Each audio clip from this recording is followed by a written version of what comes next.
So we don't need to legally joinder with a postmaster that's still in the Admiralty sea waters. And I keep saying this to people, and they keep thinking that joindering with a postmaster is going to protect them. And there's so many fraudulent postmasters out there that are basically saying they're postmasters, like Mark Keyshawn from London, UK, who I've outed about 2 or 3 times. You've even got this clown shoe, Greg Hallett, that says he's a descendant of the fucking throne. I say, okay, what crown is it that you're picking up, you fucking idiot? Yeah. You know, is it because imperial crown belongs to Australia, and the Edward's crown is the Vatican crown. So what crown would you like to pick up, Hallett? Yeah, fuckwit. You know, excuse the French, but I mean these people have got no fucking idea. But what we want to do is we've got our group going. It's just called the 1688 group. Yes.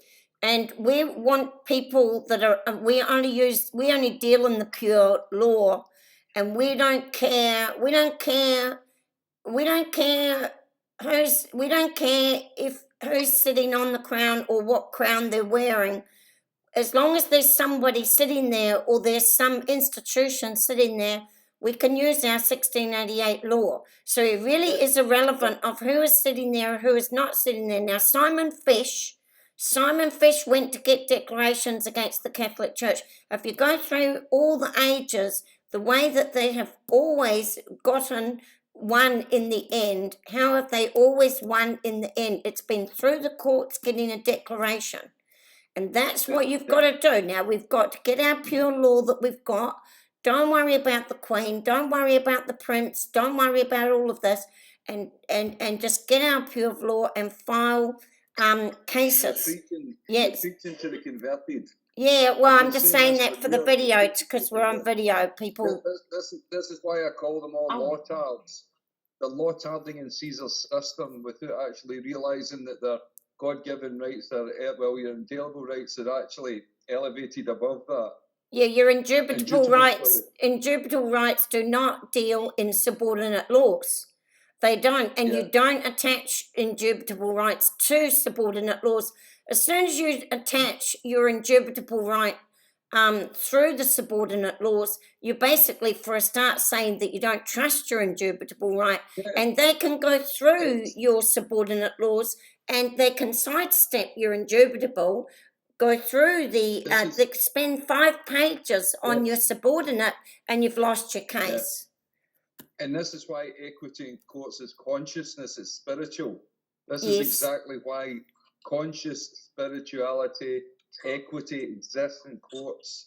And that's what people forget. Faith and foundation from a council of men assembled, as from the Bible. That's it. Well, you have to ascend, though. Everybody just doesn't get this thing that you can't just go knocking on the door. You've got to ascend. You basically have to ascend to heaven. You're in the earthly realm with the earthly laws and the earthly subordinate laws, and you want to ascend to the heavenly realm where they all function.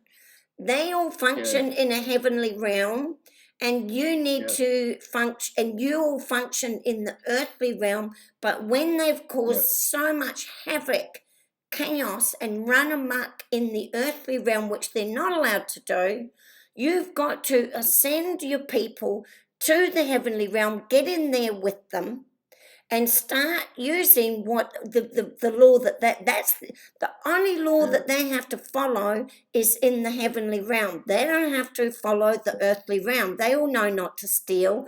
They all know not to do it. But so they function. So you've got to ascend yourself up there, and that's where the battle is, in the heavenly realm, not in the earthly realm. Now look what we've done here, Martin, Matthew. Look what we've done here. Now, unfortunately, me and Diane, everybody gets another name from me. Now, look what we've done here. Now, this guy that's come on here, we're doing on video here, so I'll put up a picture. I don't like to put up a picture. Can I see where this guy here?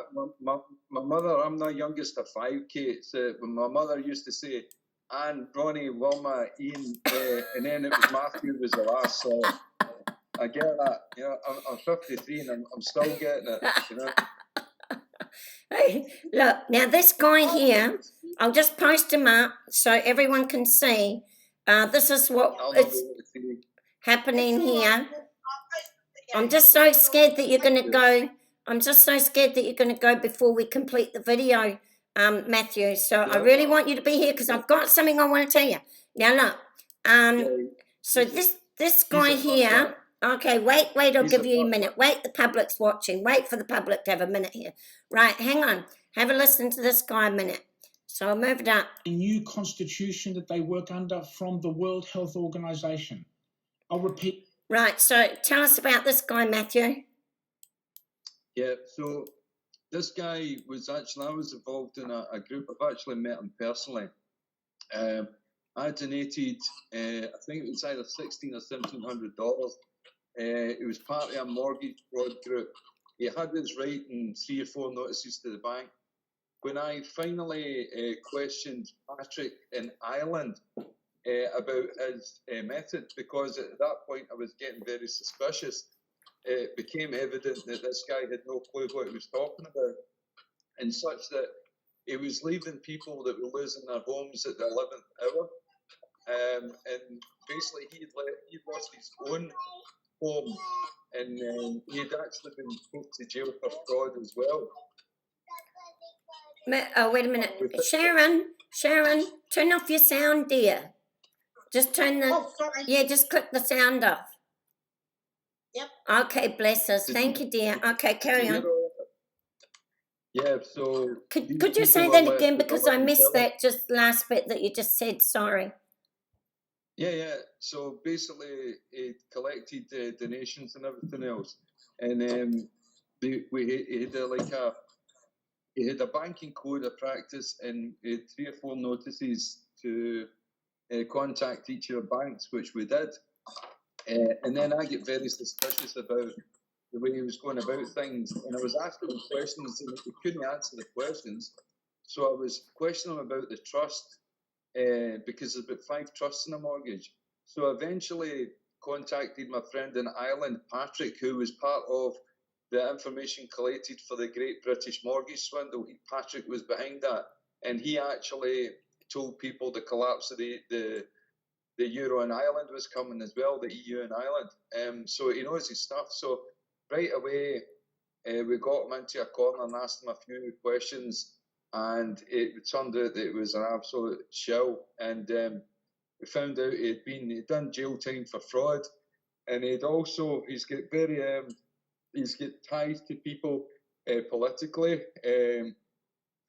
Bart's on about the Constitution, even though we know the Constitution in Australia, you need to go back to 1900 UK PGA letters patent. There is no Constitution, because whenever a parliament assembled, and it was relying upon the blessing of Almighty God.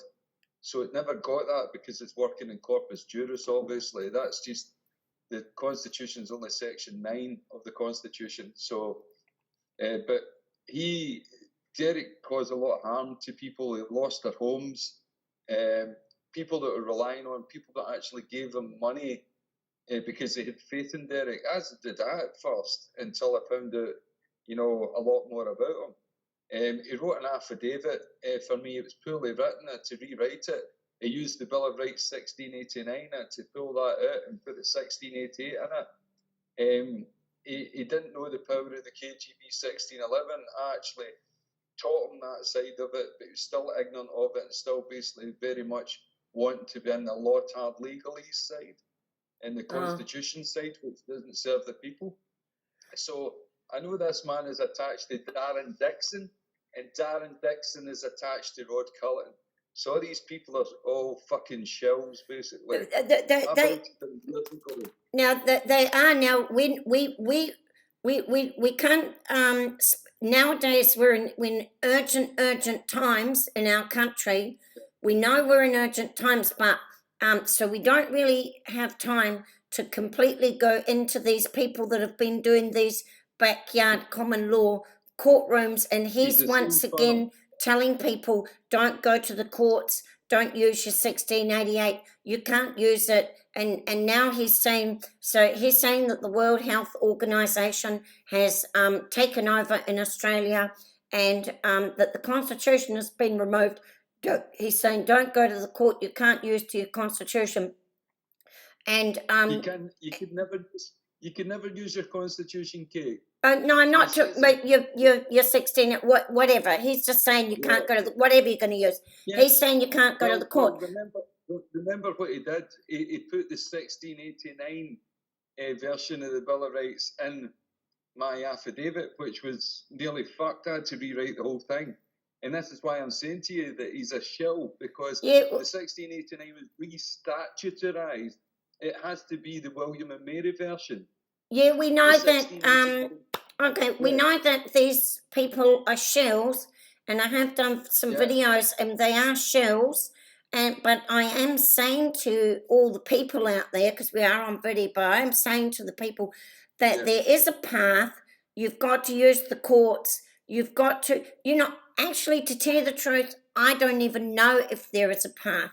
But what you've got to do is file your 1688 and file your case and find out if there is a path, and wait for them to come back and get them. You have to force them into a corner to say to you that you can't use this document anymore.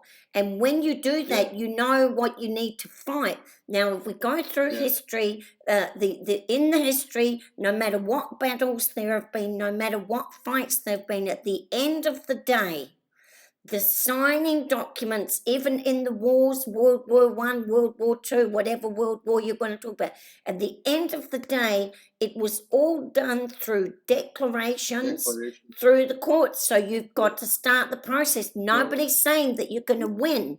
You might lose, but it really doesn't matter, because even if you lose, you can use that to go and put in a different declaration. You just keep pounding them with it. Well, Kate, if you look at our history in Scotland, you'll see the Declaration of Growth. I've got it tattooed in my ribcage for that reason, because the Declaration is important. And that's when the Scottish made note to the Pope and everything about the English tyranny and that same bastard's Edward's crown that was imposing upon the Protestant Scots. And this is the same thing. It's the same enemy at the gate. Rome's never changed. It's the same enemy. Is important. It is the same enemy at the gate.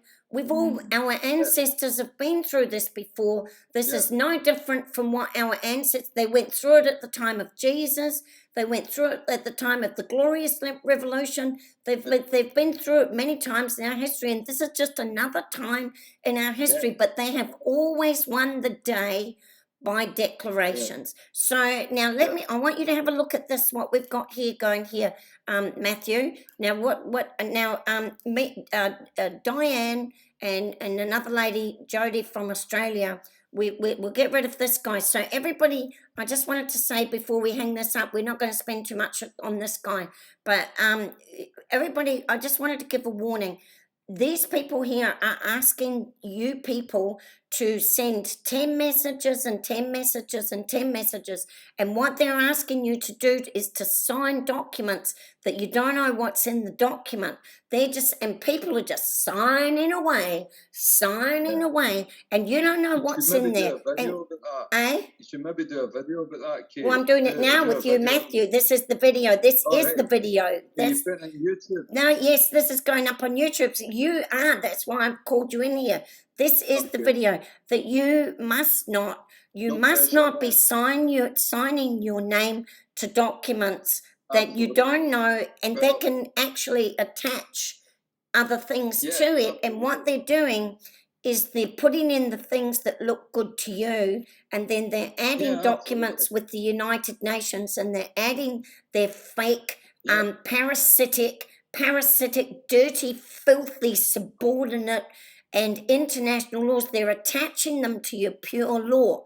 And I'm here to tell you, any document that is using international laws or subordinate laws, attaching it to your pure laws, that is a parasitic document, and you're going to fail. It's bad for you. It's bad for all of us. You must not dwell in their earthly plane, parasitic, tyrannical laws. They're arbitrary power. You've got to ascend only to heaven, and you only stay in the heavenly laws. And once you force them to to fight you within the heavenly laws. You've got your shield, you've got your sword, and guess what? They've got the same shield and the same sword as you. You're working with equal weapons. Now, when you bring in these international crappy laws, you bring in these subordinate laws, you're using a weaker weapon than what they've got to use against you. So you need to use gun against gun, sword against sword, shield against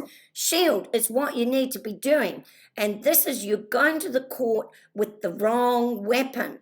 And now we want everybody to don't anybody go signing your name to these documents that he's saying we need 50 doctors, and I don't know if you've seen this video, Matthew, but he's calling out we want 50 doctors and 50 nurses to come in and come to the court to fight this medical thing. But we're not fighting that. We're only fighting to get our 1688 and our King James 1611 Bible recognized. That's the warning to all of you. Now, yes, Matthew's going to say something. I'm just saying that this, there's a few groups that we're aware of now in Melbourne, and this guy is actually pulling stuff and copy and pasting off a group of people that have gotten together under these constitutional laws, and they think it's going to protect them.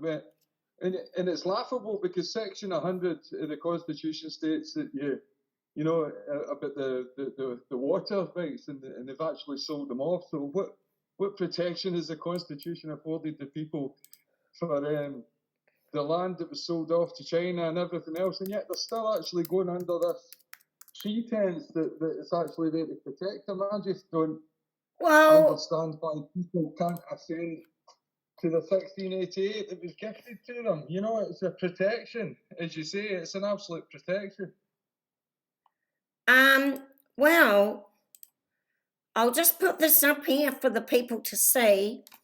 What I kind of agree with you, but I kind of disagree a wee bit. What I'm saying is that your Constitution, I'll just say my opinion as I do, and you can disagree after I've said my opinion. The Constitution, I won't share just yet. The Constitution is a secondary law, and constitutions in any country can all be changed. Now, the only one that can't be changed is the 1688. Now, I'm going to go to the share, and I'm going to show you, hang on, I'll go here to the share, and I'm going to show you what I'm talking about. Now, I've said this many times, but I like to do it because we get always new people.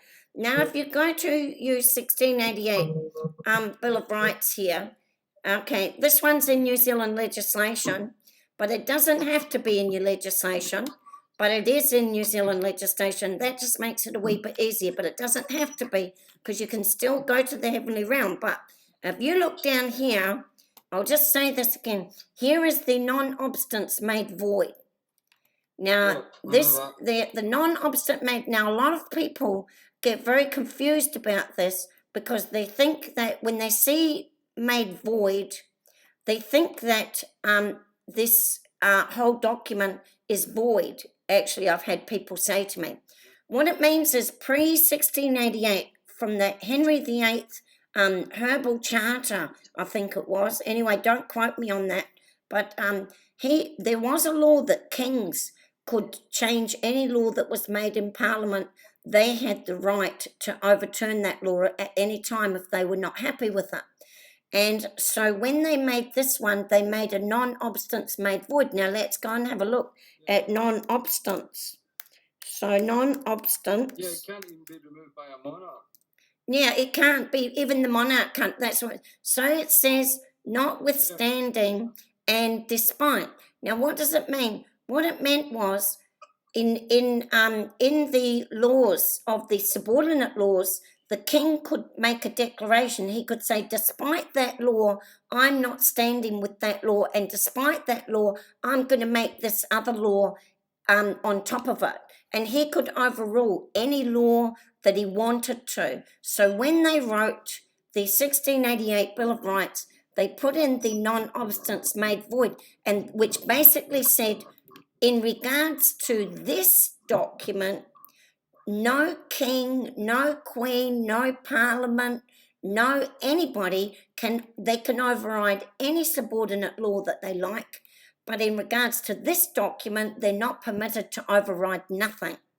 Now, it says that his non-obstant right to override laws in regards to this document is void. All right? So that is the second thing. The second thing that I will just go and tell you, I'm going to put this up, is that it says here that you can go to the frequent parliaments, and it says here the only means for obtaining a full redress and a remedy. Now, Simon Fish was the one that made the, now what did he do? It was called the Peasants, let's see, Simon Fish here. Simon Fish is an incredibly, you really don't see much about Simon Fish. It's just come up a week. He wrote the supplication for the beggars. Now, this, you can go and read it for yourself. The supplication for the beggars was a declaration that he sent to the king, and he made a declaration to the king, and he asked the king for a remedy. He said, the parliaments are doing, the Pope and the parliaments are doing all this crap to us, and nobody can survive anymore. And he said, there's no remedy. We go and protest, we go and write them letters, and there's no remedy. We need a remedy. And this Bill of Rights was the remedy that they ended up with in the end. And here it says in the frequent parliaments, His Highness the Prince of Orange, who is the instrument of Almighty God. The instrument, it pleased Almighty God to make the glorious instrument of delivering this kingdom from popery and arbitrary power. And this is upon which all letters and elections have accordingly been made. The Majesty, the Queen sits on her throne according to this document. The Parliament sits in their power according to this. This is where they get their power from. Now, if you're having problems with your subordinate laws, you have to go to these laws. And it says here, in frequent parliaments, a declaration from His Highness the Prince of Orange is the only means for obtaining a full redress and a remedy with this document, which is from the Bible. So there's the only means. So if you don't take it to the heavenly courts, you're not going to get any remedy whatsoever. It's no good standing outside the fucking Governor General's office singing God Save New Zealand and God Save Australia. It ain't gonna fucking get you anywhere, is it? God defend New Zealand, tap, tap, tap on the Governor General's door. Are you fucking mad? You're fucking mad. Now, you've got to go to the court, don't you? You've got to go to the court and get your declaration. Then what will happen next? They will go to the judge. Now, the judges can be corrupt. Who cares? If the judges are corrupt, they're not going to give you a ruling. Then you can go to high. You can go all the way to the King's Bench on this one. Now, so there's many avenues. You start in the heavenly realm in your own country, but if that doesn't work, you keep going further and further and further. So you've got to get it in first. Now, it says here that the liberty, indubitable rights, and the liberties of the people shall be esteemed, allowed, adjudged, deemed, and taken to be. Now, they didn't write this with some willy-nilly and say, yes, you're going to have it. They use, look how many adjectives they've used here. They've used esteemed, they've used allowed, they've used adjudged, they've used deemed, they've used taken to be. So they're saying past tense, present tense, future tense. They've used every tense. Look, the tenses here. Now, verb tense, I'm a teacher, and verb tense is incredibly important. It's got here, when you get this declaration, it is a forever document. Nobody can ever change it. It says, shall be esteemed, that is your future tense. Allowed, adjudged, that is your past tense. Deemed is past tense, and then it's got and taken to be. They've used 3 verb tenses in the one thing. It says, indubitable rights and liberties of the people of this kingdom, and so shall be esteemed, allowed, adjudged, deemed, and taken to be. It's going to be present tense, past tense, future tense, and it can never be changed. And all and every particular, it has to be very particular, aforesaid shall be firmly and strictly held and observed. And as they are, here they've used past tense, strictly held, strictly observed, as they are expressed in the present tense, in the said declaration, in the future tense. Again, they've used past tense, they've used present tense, they've used future tense. And all officers and ministers whatsoever shall serve their majesties. We are the majesties, and the judge has ordered them to kneel. You've got to force the beast to kneel, and their successors according to the same in all times to come. All times to come. It's a forever declaration. When you get this declaration, it is forever. It can never be changed. It can never be taken away from you. It's a non-obstant, and nobody can ever touch it. Not like if you go and win a case in your subordinates. Now it says here, down here, the limitation of the crown, that they are not permitted to rule in a divisive way. That's all the United Nations and what they're doing. And they must rule in unity, peace, tranquility, and safety. And whenever you put this document in, you want to use these words, unity, tranquility, and safety. Yes, dear. Wait a minute, Kate. Yeah. We've had unity and tranquility surely in the last 2 years. No. There ain't no...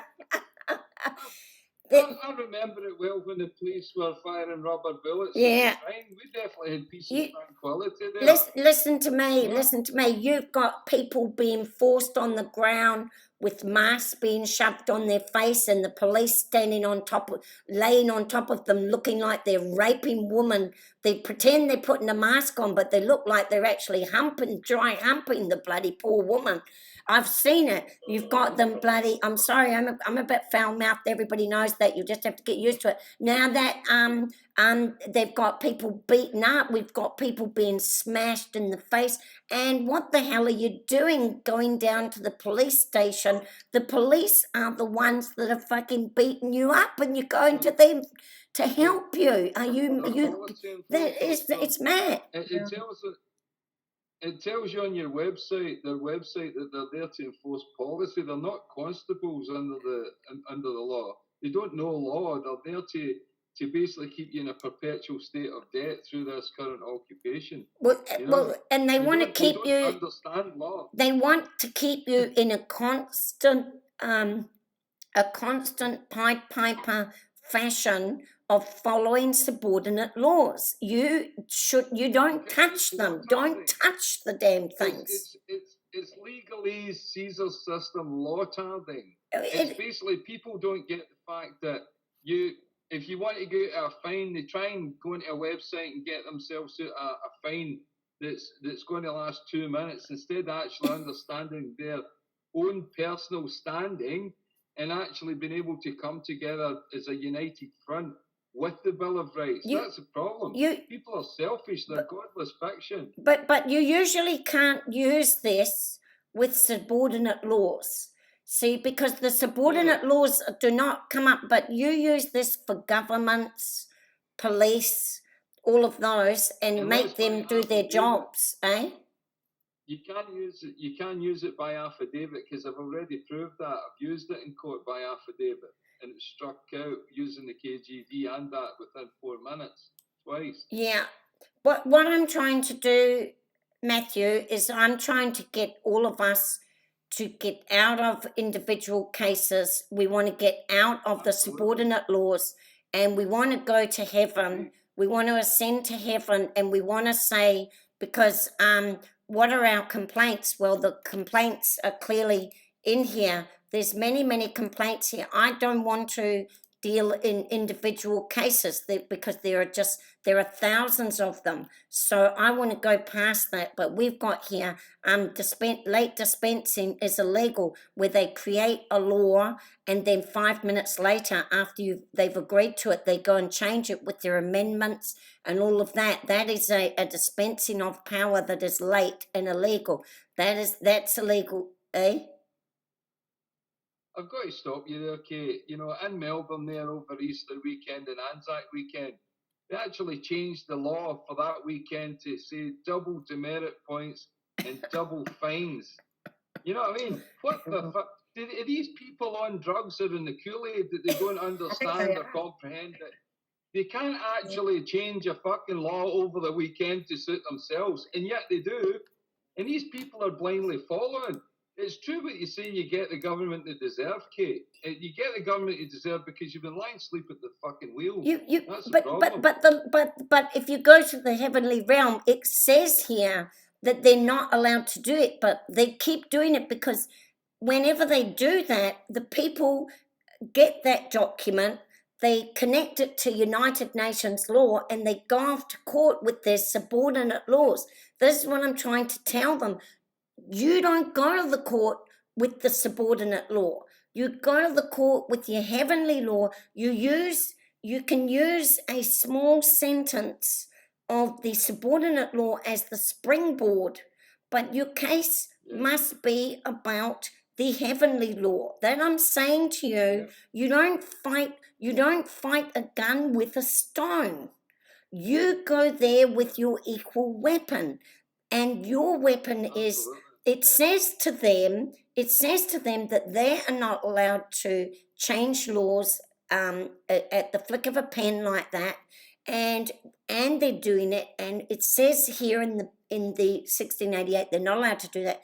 You go with your weapon, your shield, your sword, and you see there that it is illegal for them to do it, and you don't give them the opportunity.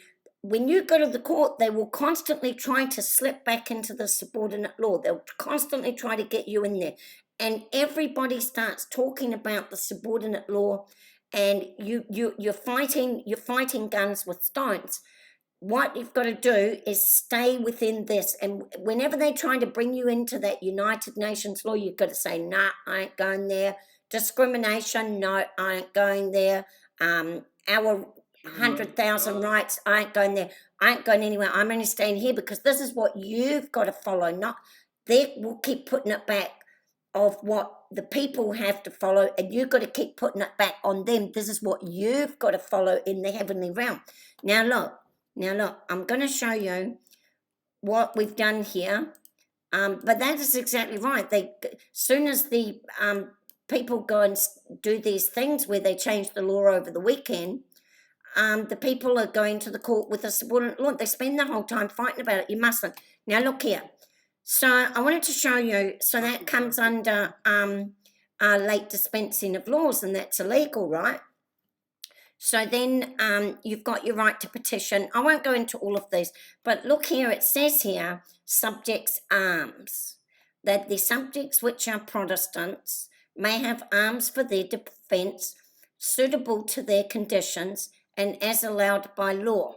Now, everybody thinks that this is applying to weapons. It's got nothing to do with guns. Your weapon is right here in your Protestant law. When the United Nations and the courts and the federal Parliament of Australia and the Queen or whoever, when they go and put in laws, hundreds and hundreds of laws against you, they are basically disarming you. They're disarming you because they've got 1,000 weapons and you've only got one.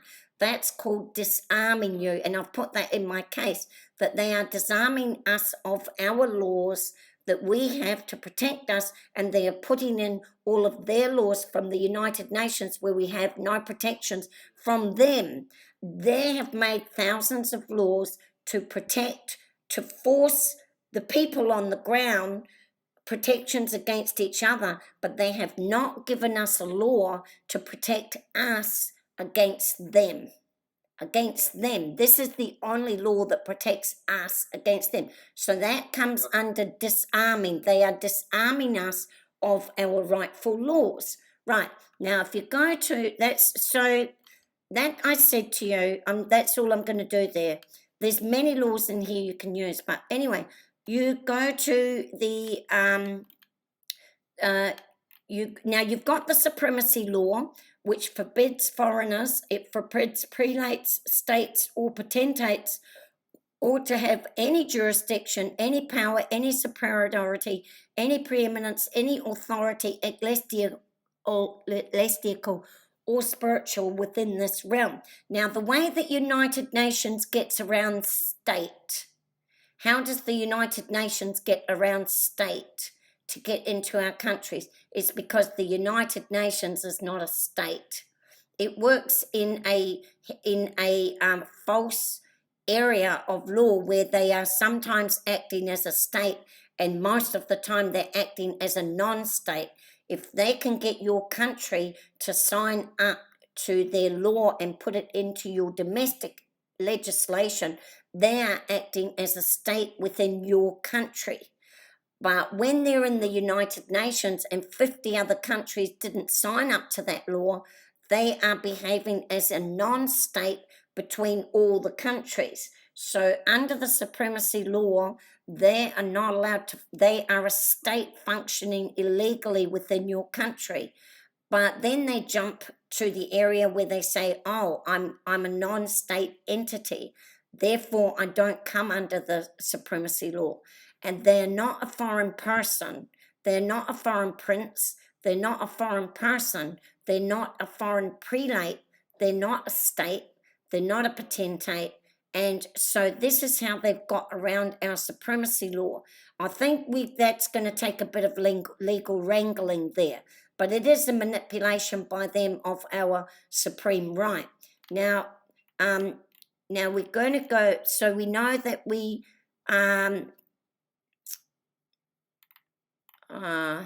so we know that the only means... It is a parasitic, it is. They're attaching parasitic laws onto us, and this is what we need to start detaching. Now, they've been doing this for the last, since 1970. They started doing this, and they've done it in England. I haven't done the video on the Nexus Lexis, but go and look up Nexus Lexis. Nexus Lexis, all right, I'm just going to tell you quickly about Nexus Lexis. Now our law, which is English law, was created in, now I'm not going to say the dates, but I'll just give average dates, but don't quote me on dates. But in around about 1800, a company was set up in England, and I think it was called the Butterworth Company, and all English law was written through them, and they did all the writings of the laws for all the Commonwealth countries. Now, another guy, I haven't got their names offhand, so I've got to do the Nexus Lexis video. But another guy, he went over to America. As you know, America split from England, and he wrote a whole bunch of laws for America that were outside of the British law, because they couldn't use the British law because they threw the British out, and they gave themselves inalienable right. Now, our right are indubitable. They gave them the inalienable. Now, in 1990, that English company was taken over by the American company, who was a Mormon. And the American company was started by the Mormons, and the English company was not started by the Mormons. So that was English law. In around about 1990, the Mormon law, which changed their name, it bought out the company and called themselves Nexus Lexis, and they bought out the English company. And when they bought out the English company, this is called a global law. It's called the Global Nexus Lexis law, where they write all of the laws for all of our countries. And I'm not sure if they follow the 1688 or not. So they have removed British law. Now, if you go and look in your British law, they're now using Nexus Lexis, and you'll see in 2020, Nexus Lexis was signed into law in New Zealand. Now, that's an American law. I'm telling you, you're all being taken over by America. Don't worry about the corporation. The Nexus Lexis is in England, it's in New Zealand, it's in Australia. I haven't looked at Australia, but I have looked at England. Go on, I'm only one person here, Matthew. We need a team on here ASAP. Nexus is in Australia. All right, Matthew, Well, Matthew we- first, and then Natasha. Matthew. Well, we know that's the American influence here in Australia because it's under USA arbitration and administration since what they call Australia Day, was when the Great White Fleet arrived in Sydney Harbour, and instead of going to war with Australia, they basically put them under usurped, which is using the fruits of their labour for a set period of time until that debt was paid back. That's why Victoria put Australia in a public discretionary trust, which was indissoluble to protect Australia from these corporations. So we know that Pine Gap was sold for a peppercorn to the Yanks. It was sent to Australia. So it makes sense that all of these things are coming from America and the UN are basically an attack on the sovereignty of these islands, you know. And America pulled out of all of this when they put all our native people into the United Nations indigenous right. A man called Matthew Tutaki in New Zealand. Matthew Tutaki was in Australia for 20 years, and he, working with the United Nations, was the director of a thing called Indigenous Global Corporations. He headed up that with the Australian Aboriginals, and then he went into New Zealand and did the same thing with the New Zealand Maori. And then what they did is they got all of our New Zealand Maori to leave the protections of the Queen, and they've come up with this customary law that they're bringing in, and they put all that, well, some of their lands has gone, it's all gone into this global corporations, global indigenous global corporations, you see, and so they're coming in all through there. There's a lot of facets to this. There are many, many, many facets, not only one facet, but now where's it going there? So when they put all the native people of all of our countries under this global indigenous rights, and then they did the Indigenous Rights Act where they're attached 370 million refugees onto our natives and flooded our countries with them. When they did that, America pulled out. America pushed for it. America pulled out, and they separated their American Indians. They protected all of their American Indians first, and they put a clause in theirs. See, they put a clause in theirs that the indigenous people would have full power and full rights over their land that they have been given in their territories, but all other states and lands of America were exempt from that. So they separated the two of their people. When they come into Australia and New Zealand and even Canada, they didn't. What they did was they're trying to get the whole country in a decolonisation movement. They want the whole country put back out of the Queen into the hands of the native people, and the whole country put into the indigenous global corporations, which the United Nations will manage for them. So this is all what they're doing. So it is just huge what's going on. But I'll stop there and I'll let Natasha. Natasha, what did you want to say, dear? Oh, no, I just wanted to say that Nexus is in Australia. Oh, okay, so Natasha has confirmed. We have confirmation. So what we know is that as America, you'll just see the one of the international courts. America has demanded, they set up these international courts, and they have demanded that Russia be prosecuted in this international courts, but then they have written laws for themselves that they are not what's the word I'm looking for? They're not obligated to these international courts at all, you see. And so what they've done, if they set up all these systems where we're all caught up in it, but they're not. You see, they've got everything set up where their whole country is supported, is protected, and we're not, you see. And they're trying to get all of our countries under inalienable rights.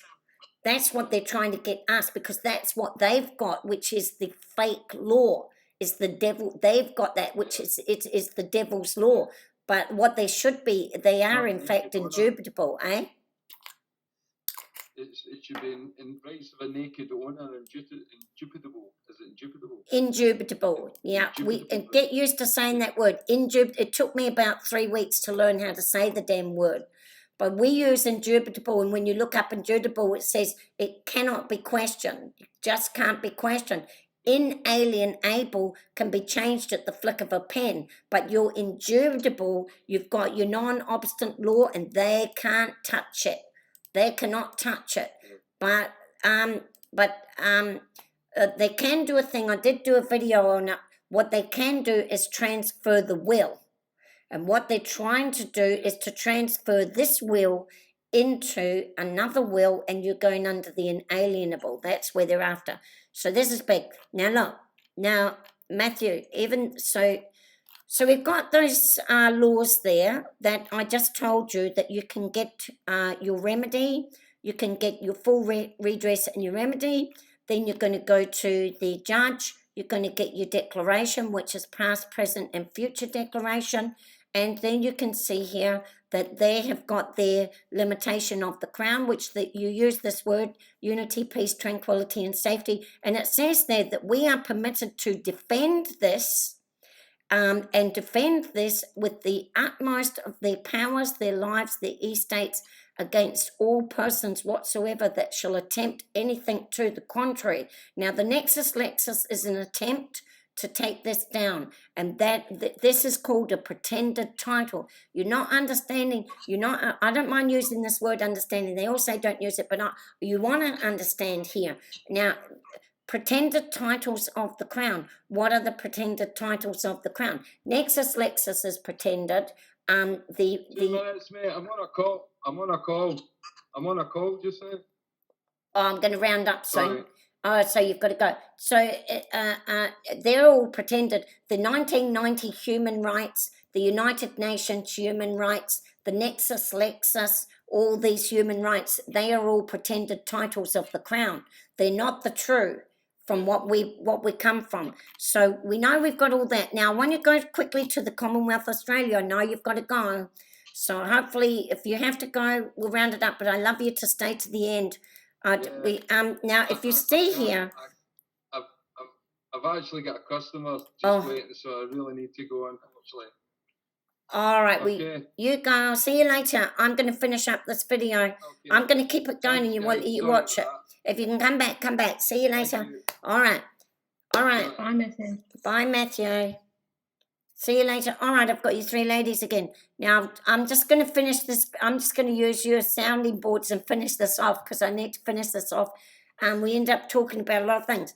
But then Matthew was saying that you can't use your Constitution of Australia, and I want to dispute him. It's a pity he's not here, because I'm disputing. What I'm saying is that this Constitution can be changed at the flick of the pen, but the only part of the Constitution that they can't change is here. And you read this bit, it says, the people, who's got that sound? Everyone turn off your sounds. Yeah. The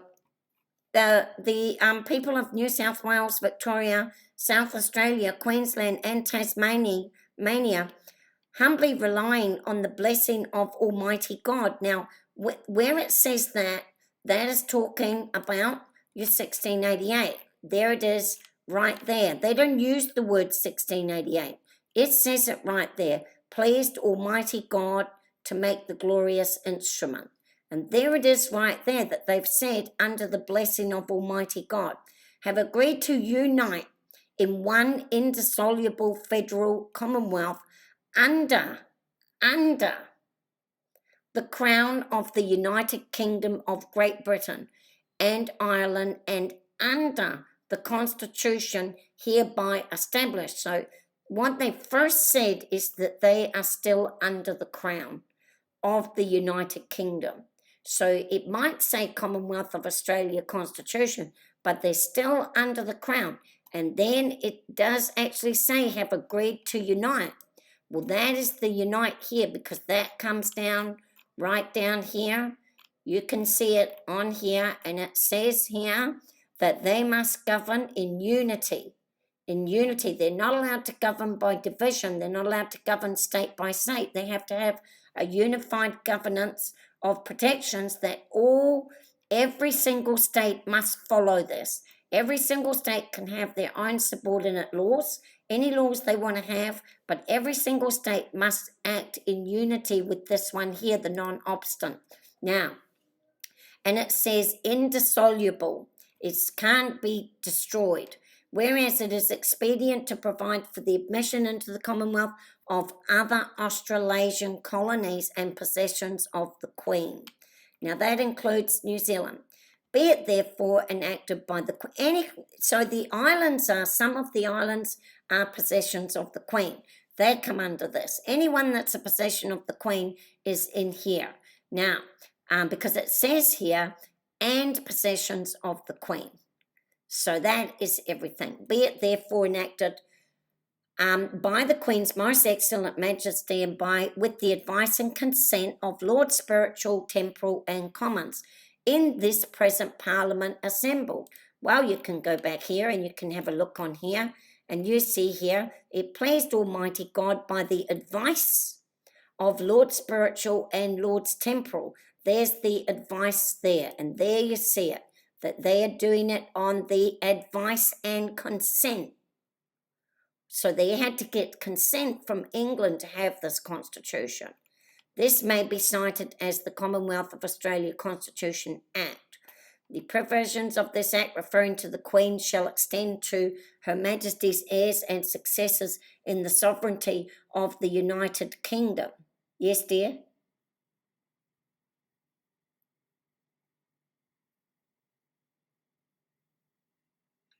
Kate, you know where it says Australasian colonies?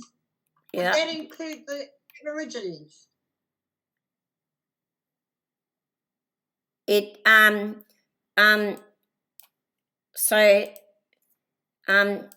Aborigines, all the Aboriginals and all the Maoris only ever functioned in tribal law.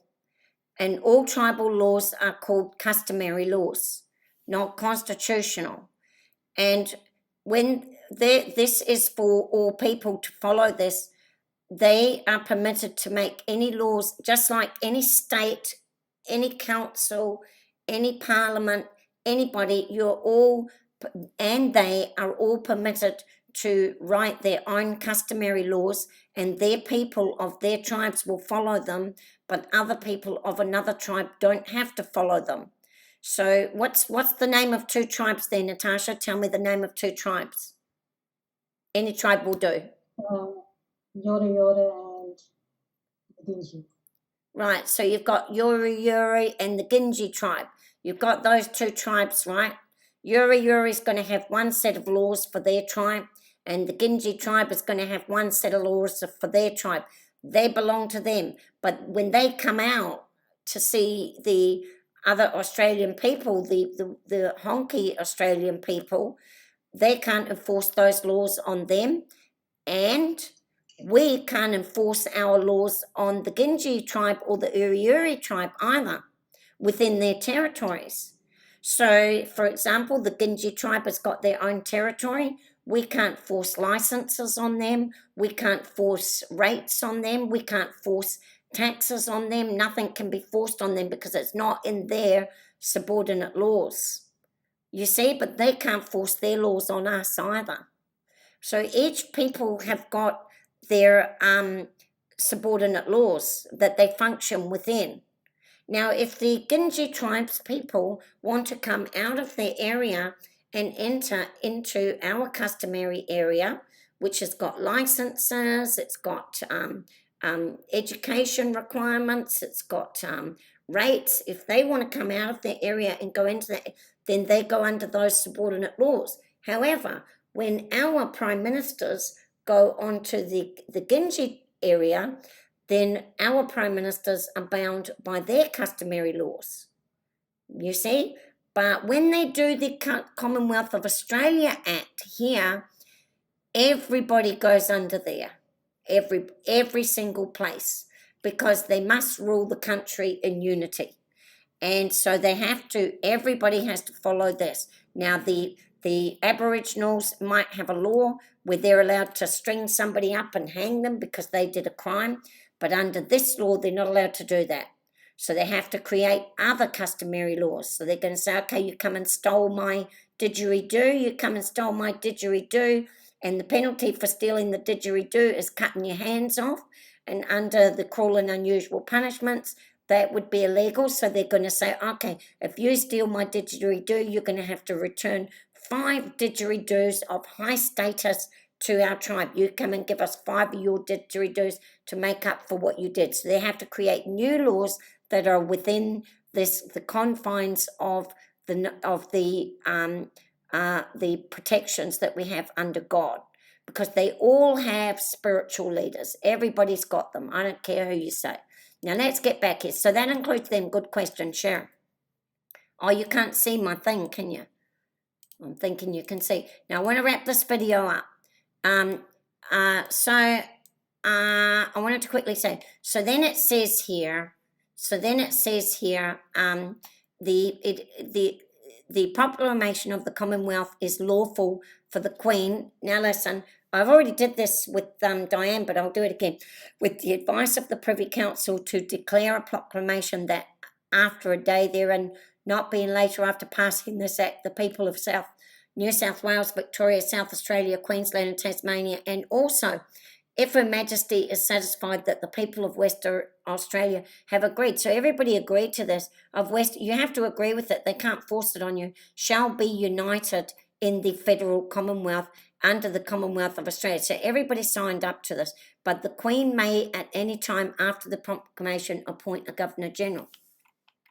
Commonwealth is established and the Constitution shall take effect.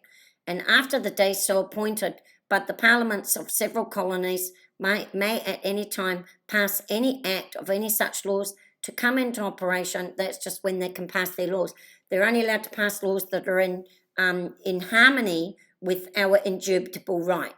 The Commonwealth shall mean the Commonwealth of Australia as established. The states shall mean such as the colonies of New South Wales, New Zealand, Queensland, Tasmania, Victoria, Western Australia and South Australia, including the Northern Territory of South Australia, as for the time being are parts of the Commonwealth and such colonies, territories. Now, why is New Zealand there?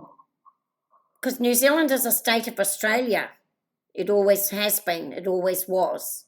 They took it out. They chose to go out, but in fact it remains a state of Australia and always has been, and it always will be. And so it is a state of Australia, and it's an independent state of Australia. But listen, we're not under Australia because New Zealand has its own constitution, the 1852 Constitution, which is also under the Crown of the United Kingdom of Great Britain and Ireland. So we're under them, you're under them, it doesn't matter. And then we've got an extra protection because we get under here as well. So we're under many places. We can be here if we want, or we can be under another if we want. But at the end of the day, we all come under the Majesty. We're all of us. And now you're all saying, oh, well, you're all, hang on, I'll get here. It says here, and each as may be admitted into established by the Commonwealth as states, and each of such parts of the Commonwealth shall be called a state. Original states shall mean such states as are parts of the Commonwealth at its establishment. So then what do? You go to your supremacy law. That you want to go and look at your supremacy law. Now, here's what it says. No foreign state. So what they had to do is they had to make us Commonwealth states. They made us all states under the Commonwealth, and all of us are under the Crown of the United Kingdom of Great Britain and Northern Ireland, which comes back, it always comes back to this 1688 indubitable right. So that when you look here, you see that, yes, we are a state, New Zealand is a state, but we are permitted to function our laws within Australia, and Australia is permitted to function within us, but Canada's not in there. Let me tell you something there. Canada ain't in there. It's not in there. They're under a different law to us. Canada is not under the same law, so people keep calling in Canada. You need to be careful because Canada is on a similar footing with America. They're not bound like we are. They're very, very, very different. And so I used to say Australia and Canada, but I don't include Canada in my vocabulary anymore because we're under different laws. And so I'm only doing the United Kingdom, Australia, and New Zealand. That's the countries I'm doing. And I don't include America or Canada anymore. They're under different laws, and their laws are repugnant to ours. So I don't want to function within their whatever they've got there. They chose to do that. We didn't. So we got what we got, and they got what they got. And everybody's got to be putting up with what their bloody ancestors did to them. So, so we're under there. Where are we? So there's all of our countries, and we are called the original states. There's your Aboriginals. Now, New Zealand Maori used to be called Aboriginals, and they're called original states, which means the states which have Aboriginals or native tribes of New Zealand. So anybody from the original states, original, comes from Aboriginal. And that's what that's talking about. Shall be called state and original states. This is talking about your tikanga law, your customary law, your didgeridoo people, your indigeno people, your uru people, whatever the people are, they're called original states. And we are called state. So they're a little bit, they've put in both of their shall mean such states as parts of the Commonwealth at its establishment. So they've repealed the Federal Council Act. I don't know what that is. And then it's given your boundaries. And each country and each state and each Aboriginal territory and each New Zealand Maori territory has got a boundary line. They all have. And if you come under the native boundary lines, you come under original states. And if you come under the Crown boundary lines and other various states, you come under state. Right? So that's where you people have not been left out. You are all in this. All right? And your leaders in 1900 would have known about all this, and they would have had each of their states, each of the heads of their tribes, I imagine with my limited knowledge, with the original states, each original states would have signed up. And some original states, in New Zealand, we've got one original state, which was Hori Tairoa. Tairoa, I think his name was.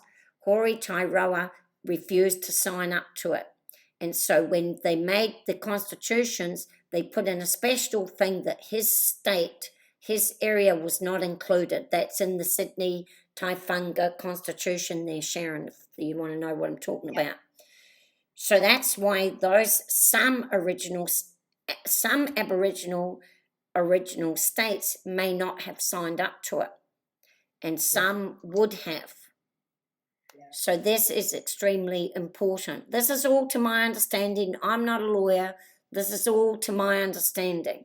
So an Aboriginal state in their own right without anybody else can go to the court and ask for a declaration to confirm their rights under the Commonwealth Crown of the United Kingdom of Great Britain and Ireland.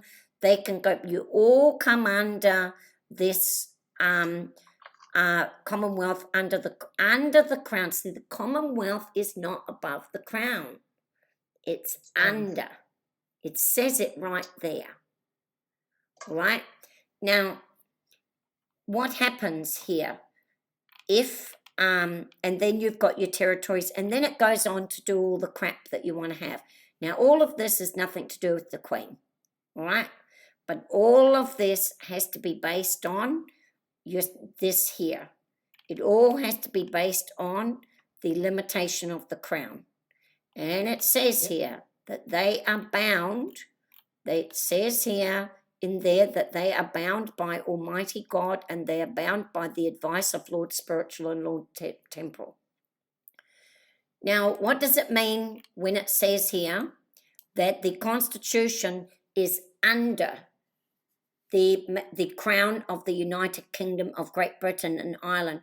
What it means is that if they remove this 1900 Constitution, as that guy was talking about that they've done, when they remove that, all they've removed is all of this section. This is the Constitution down here.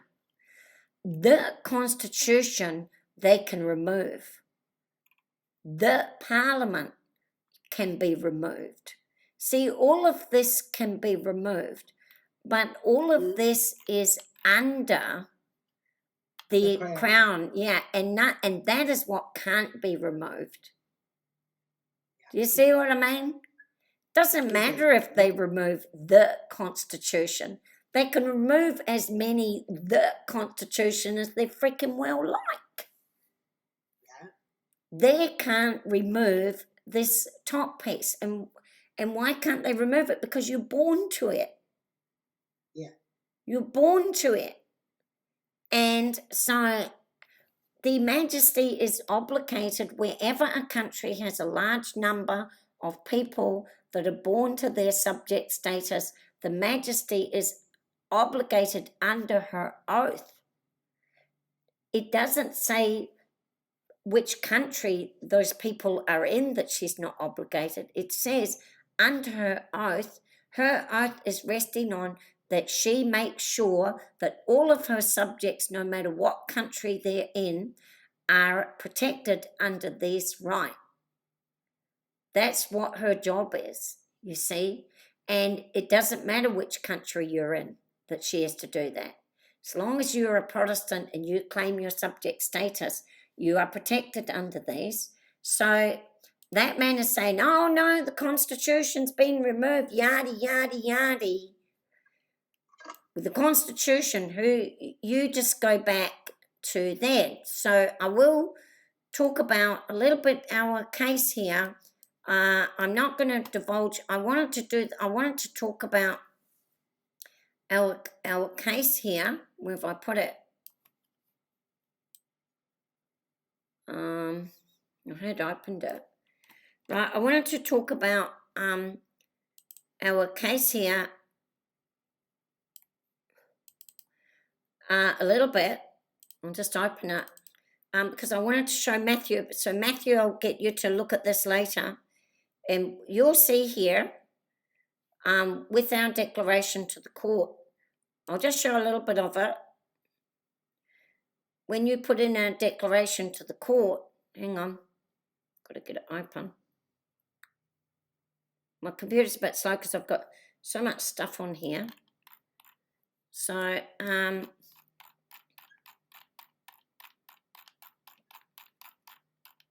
when you put in the declaration to the court, just turn that on. Hang on.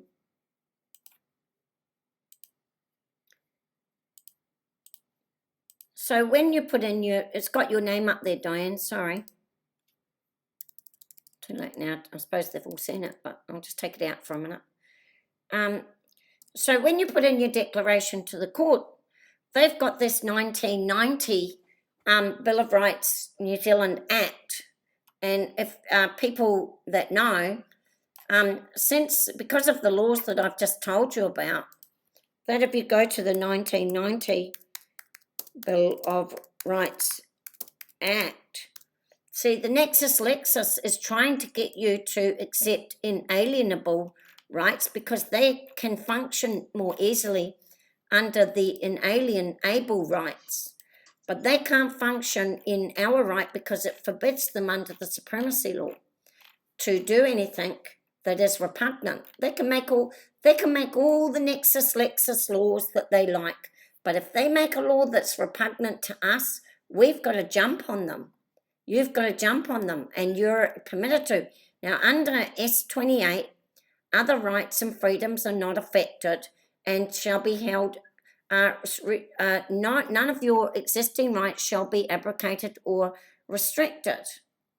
So they've tried to attach the United Nations onto this.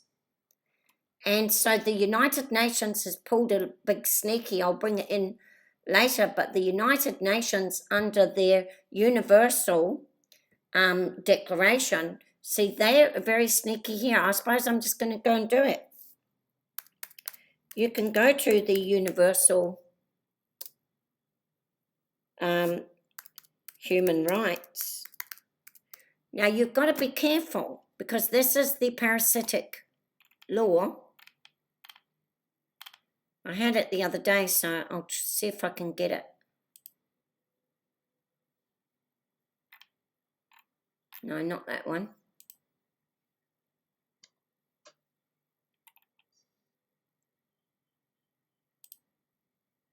I had a good one yesterday.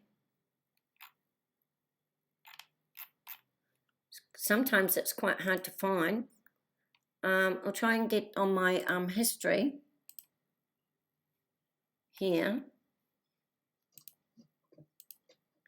Oops, I'm going to get caught up on my video. Let's see. So yesterday I did one. Try and find it. Here. And went to this one.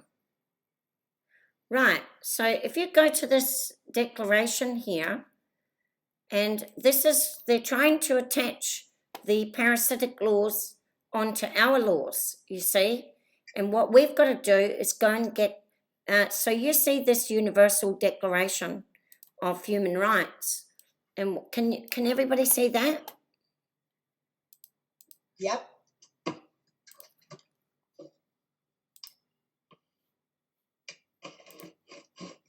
No. Right, this is the, okay, so this is called the Universal Declaration of Human Rights, all right? Now, you want to be quite careful because you can go down here and what you've got to do is look for vocabulary. This is what they've said, that there'll be no distinction for the race, colour, sex, language, religion, political or opinion, national origin, property, birth or other status. This is removing your national identity, all right? And, and that you will have no control over or any other limitations of your sovereignty. So this is taking away your sovereignty and saying that everybody is going to own your sovereignty in your country. You're not going to own sovereignty anymore. So you have to be a little bit careful here. No one's held in slavery, so that's nice. But here you see, no one shall be subjected to torture or to cruel, inhumane or degrading treatment or punishment. Okay? So if you go to your Bill of Rights, this is very sneaky because they're attaching their parasitic law onto us. Theirs is the filthy. Theirs is the filthy law. And if you see here, you'll see here, no cruel and unusual punishments are to be inflicted. What they've kind of done is they've given you your 1688 But you do have to be very careful, because up here in the section 1, in section 2, in here they've put that there will be no distinction of any kind of your race, colour, sex, language, religion, political or other opinion, and you shall be made on the basis of political, jurisdictional or international status of the country or territory to which a person belongs. So this is why your constitution's been removed, because they're saying that you're not allowed to have your 1688 based on your Protestant right. You're not allowed to have your supremacy law. So they have basically removed parts of your indubitable right and your sovereignty. They've removed it here. But then what they've done is, because of what I told you, that they're not allowed to remove it because it's a non-obstant law, what they've gone and done is added the cruel and unusual punishment in here.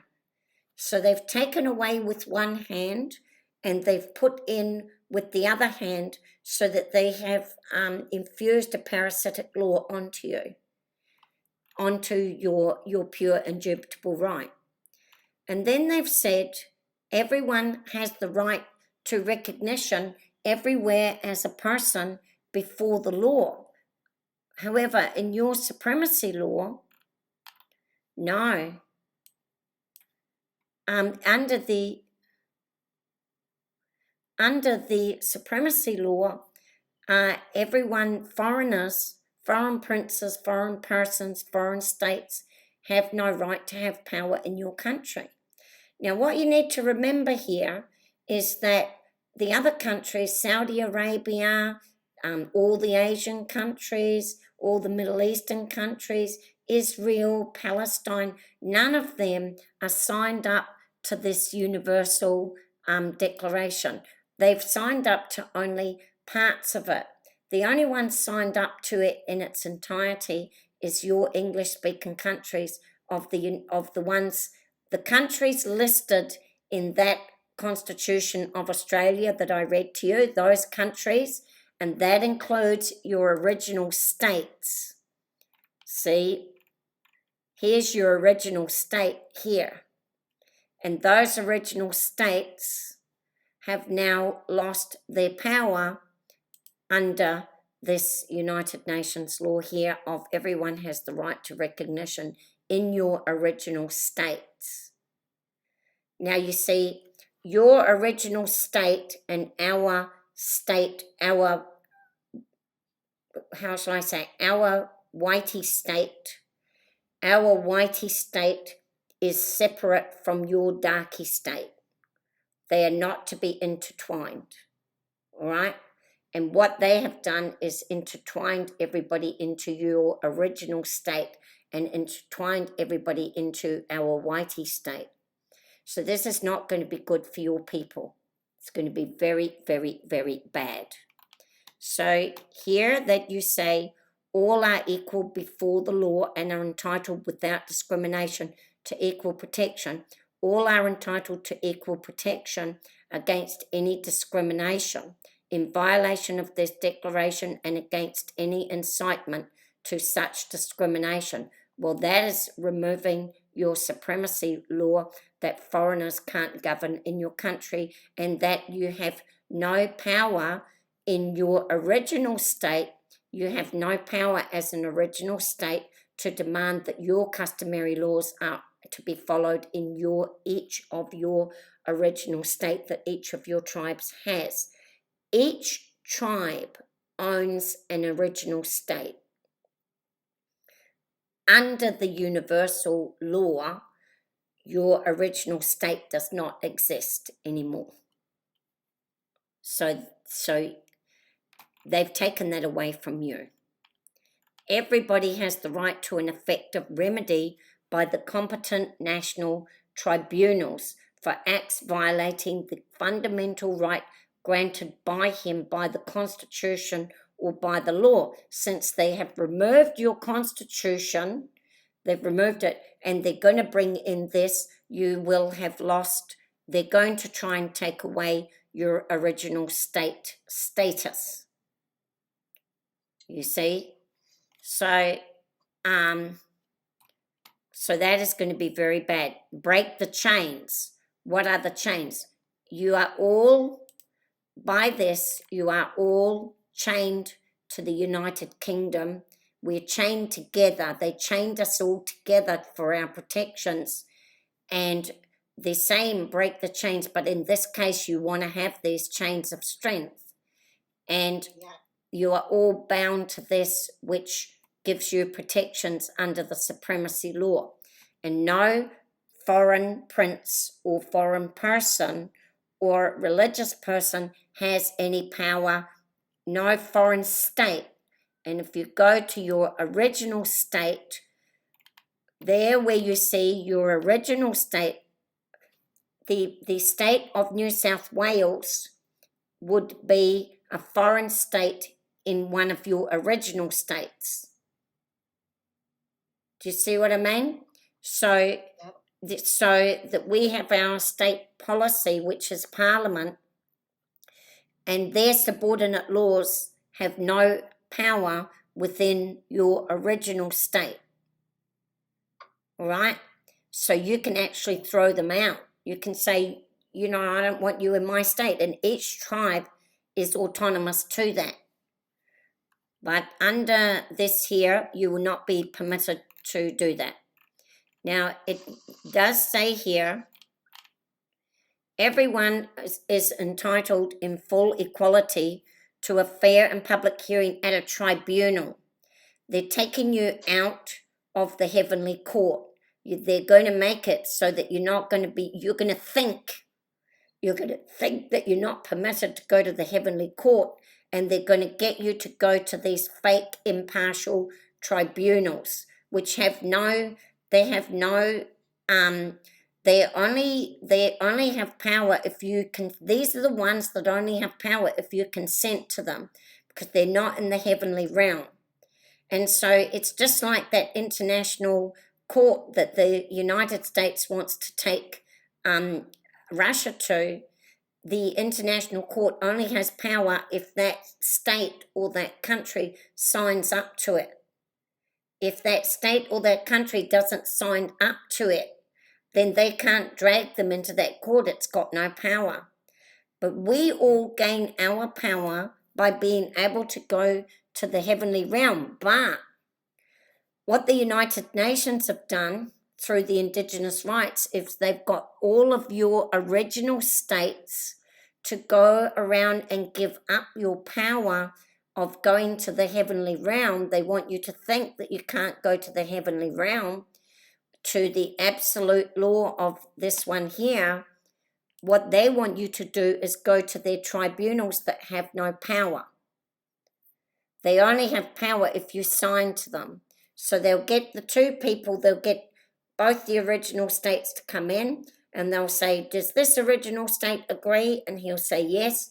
And then this one will say, does this original state agree? And they'll say yes. And they'll sign a document. But this document can be torn up at any moment. You can tear it up. The only thing that can never be torn up is your indubitable right. So this is where they're leading you to give up your original status, and get you to go to their fake tribunals that they've set up all over the world. Everyone, now here's the problem. Everyone charged with a penal offence has the right to be presumed innocent until proven guilty. That's the Magna Carta habeas corpus, according to a law in a public trial, at which he has had all the guarantees necessary for his defence. No one shall be held guilty of any penal offence on account of any act, omission, which did not constitute a penal offence. This is subordinate laws. The subordinate laws have penal offences. What you'll notice is that the the remedy. Every offence must have a remedy. And the remedy for violating the indubitable right is that you get a declaration that orders all police and all ministers and all parliaments to stand down on that subordinate law that they made, which was repugnant. That is the remedy. You ain't going to get any penalties of prison. They can't give penalties of prison. They can't give penalties of fines. The only thing they're permitted to give you is a declaration, right? So, but when there is a crime against subordinate laws, you go to the court and you're permitted to get the remedy of a fine or a prison sentence. So this is where they're working under national or international law at the time when it was committed. Nor shall the penalty be imposed a heavier one than the one that was applicable. So all subordinate laws must have a penalty. That can be a fine, that can be a putting you in the prison, whatever. There they're putting up the white flag. What does the white flag that they're trying to get you to fly? They're telling you not to fly your flag. What does the white flag mean? The white flag means that you're surrendering all of your indubitable right and agreeing to come under this parasitic law. No one shall be subjected to arbitrary interference. Now here they've used the Bill of Rights because they've used arbitrary laws. And arbitrary laws, they've used it here, which arbitrary, they've slipped it in. This is, so they've slipped it in because usually it is Almighty God and the Majesty, the institution, that will protect you from arbitrary power. So that United Nations thing is called a pretended title. The real title is in here. But what they've done is they've added the pretended title onto your real title by using certain vocabularies. So they've put in the arbitrary law, but what you'll notice that they haven't put in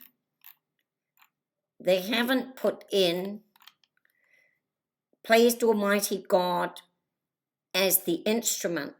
Okay, so that's what they haven't put in there. And but they have put in just only the word arbitrary power. So that means it is a pretended power that they are claiming against your indubitable pure power. They're a pretended power. And so they've put in arbitrary, but they have not put the Almighty God or anything else in there. Everyone has the right to freedom of movement and resident within the border of each state. Now, this is a problem because in your original states, some of your original states actually have a forbiddance for people to come onto your original state without your express permission. But this is taking away that. So that means that everybody can come and move onto your original state. Remember I told you original states are separate from a state or the state. Anyone's allowed to come on there. So you've opened yourself up to a terrible thing. They can put all their refugees onto your lands. Everyone has the right to leave any country, including his own, and to return. But where they're going to go into your original state. Everyone has the right to seek asylum from persecution, and they have the right to seek that onto your original states. That means your maraes, your Aboriginal territories that are protected under the Constitution, that's all been taken away from you. The right may not be invoked in the case of prosecutions genuinely arising from non-political crimes or from acts contrary to the purpose. So don't worry about that. See, here they've got you. You see that here they've got you on your original state with a white flag, meaning that you're not going under. You've removed your indubitable right there with the white flag. You're going under the United Nations. So everyone has the right to a nationality. No one shall be arbitrarily deprived of his nationality, nor denied the right to change his nationality. Normally, you only get the nationality of the country that you were birthed to. what they're saying is that they can pick up 100 Somalians that have a Somalian nationality. They can bring them to your Aboriginal original state, plonk them down there, and give them a nationality in your original state that you have. So they no longer have to come through our parliamentary state. They can now come through your original state customary law onto your lands and give them a nationality according to that. Are you getting where I'm going here?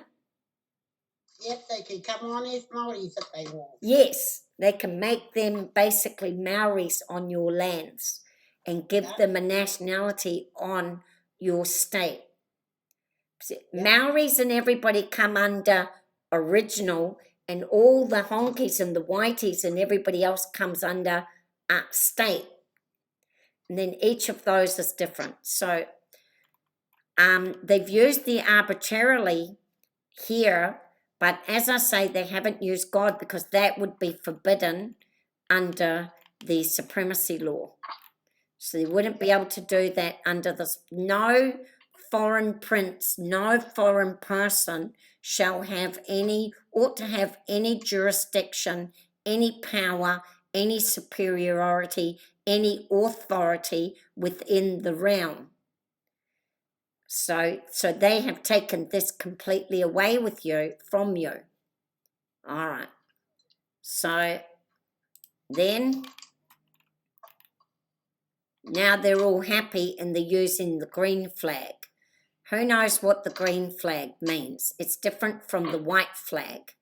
After they've gotten you can look at the messages. Look what the messages are here. You've got to be careful what the messages are. So this is he's walking along in the hot sun in his little country, and then he wants to break the chains that we are protected. We are all chained together, and they want to break those chains that we've got chaining us, that give us too much power in our own country.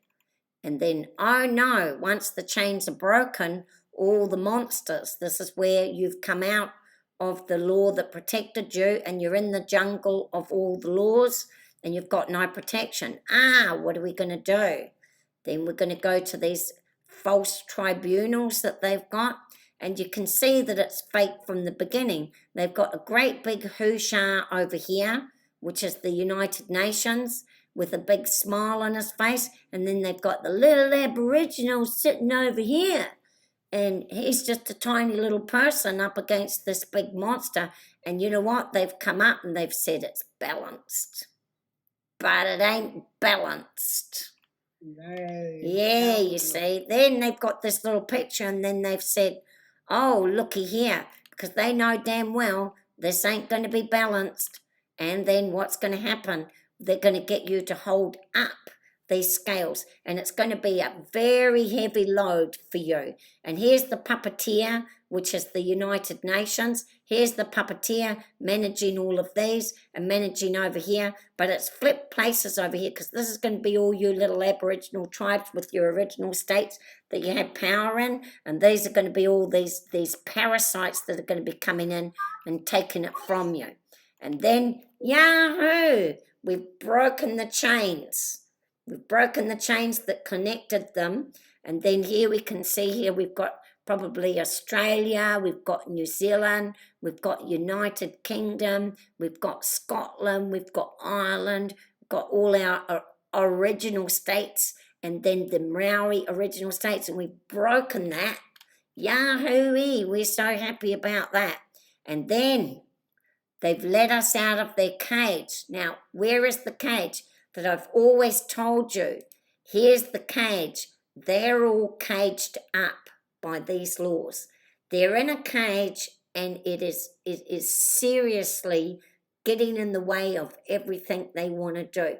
And they want this cage, they were put in this cage hundreds of years ago by Almighty God. And the Lord spiritual and the Lord's temporal, which is all the queens and kings, they were put in a cage. They said, you only get to govern by following all of these laws. And then the United Nations have come on and they said, yahoo, we're free from the chains, we've broken from the chains, we're out of the cage, and we can do what we freaking like. And then here he is, the poor little person, going up to his crappy tribunal saying, oh no, you rotten bastards, what the hell are you doing to me? I'm not getting my anything. What are you doing? You're changing my laws. You're bringing in all these people. You're bringing in all these corporations. What am I going to do? Stop, stop. And this is this little tribunal up here with this little gavel saying, I am the judge and you've got no power over me anymore because I've been let free from my cage. And then he's going to throw, the poor little man's throwing up his white line and he's naked in the jungle. He's got no protections. And then there he is, he's come out, he said, shh, don't let anybody know what's going on. Shh. And then here's the darkness. There he is hopping countries, hopping over into all your original states. And there he's got his dark parasitic laws that he's bringing with him. And it's all done very quietly, that you don't really know what's going on. He's waving up his way, says, oh no, help me, what's going on? I've got this white flag and there's no protections on it. What am I going to do? And then, you're going to get a new flag. It's the new sunny flag that you're going to get. And then you're in trouble.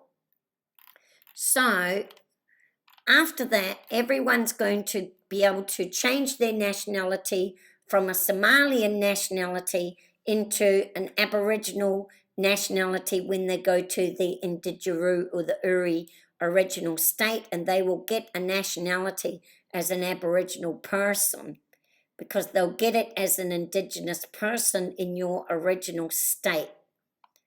And then what's going to happen next?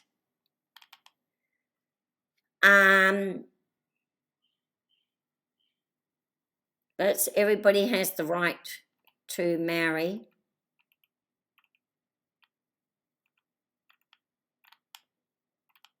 So we won't worry about that, but here is the problem. All of your original states, they're not permitted, nobody's permitted to buy land on the original states of the New Zealand Maori and the Aboriginals, or even in the islands. Nobody's allowed to go and buy those lands. They're under the protection of the state. If they want to do anything with selling those lands, they've got to go through a very strict process. Even if they want to lease them, even if they want to lend them to someone, they have to go through a strict process of checks. They're permitted to do it, but there is very many. But here it says, everyone has the right to own property alone as well as in association with others. So now that they've opened up that they can come into your original territory that you've got here, they can come into your original state and they can establish themselves as a nationality on your original state. All the United Nations is going to do is, just like we've got embassies, they've already done it with the Nui Kiwi embassy in New Zealand, just like we have got immigration and embassies. They will go to one of your small states, your small original states. They will set up a small embassy there for the United Nations, and they will allow your original state to provide nationalities to these people that come in from other countries. They will provide it in your original state, and it will bypass all federal law. It will bypass all laws, and they will let the Aboriginal people who are not clever in these kinds of things, they will allow them to give nationality to every man and his dog in there. And if one original territory says, I don't want to do that, they'll just go to find the original territory that will do it. And they've already done it with the Nui Akiwa Embassy in New Zealand. Through the United Nations, they've already started this process. New Zealand was the test case. So then when they give them the nationality on your original territory, they're going to allow them this law that they have the right to own property. Now, your original territories, I, as a whitey, I'm not allowed to go and buy land on your original territories. It is forbidden, absolutely forbidden.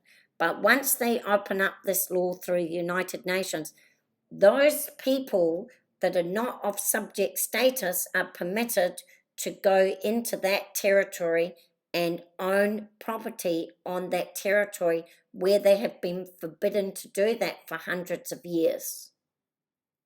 Has anybody got any questions about that? You might want to ask me. Natasha? So basically, it's like the likes of Bill Gates or the World Health Organization can buy out all the lands, the pure title from the Maoris and the Aborigines, and they're just going to end up tenants in their own country. Because the people of subject status, why did 54 countries sign up to the Queen? People of subject status are not permitted to buy land in the pure title. They're not permitted to buy land in native title. And the churches are not even permitted to take land in the native title.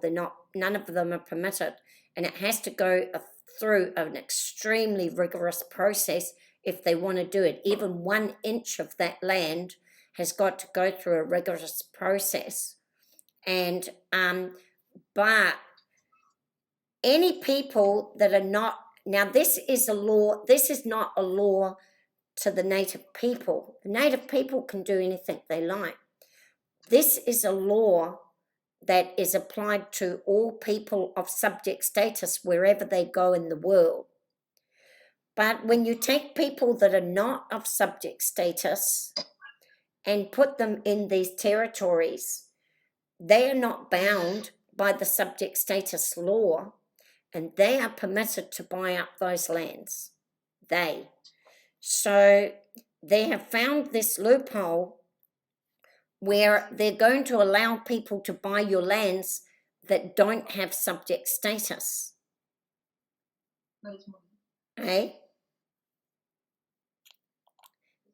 It's going to be devastating, isn't it? Once they buy that land in pure title or even paper title through the United Nations, if they're not subject status, you're not ever going to be able to get it back.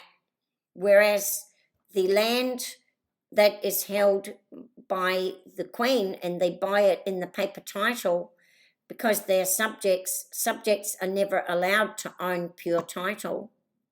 That land always remains in its pure title, and at any time in their history, thousands of years from now, they can go back to the Queen and they can say, hey, I want that pure title back. And the Queen has to go to the people that bought it in the paper title and say, do you want to sell it? If they say, yes, I want to sell it, the Queen will buy it, and then the natives can buy it back. They still have to buy it back because they sold it, right? But when they buy it back, they get it back in their pure title. And they're permitted to do that.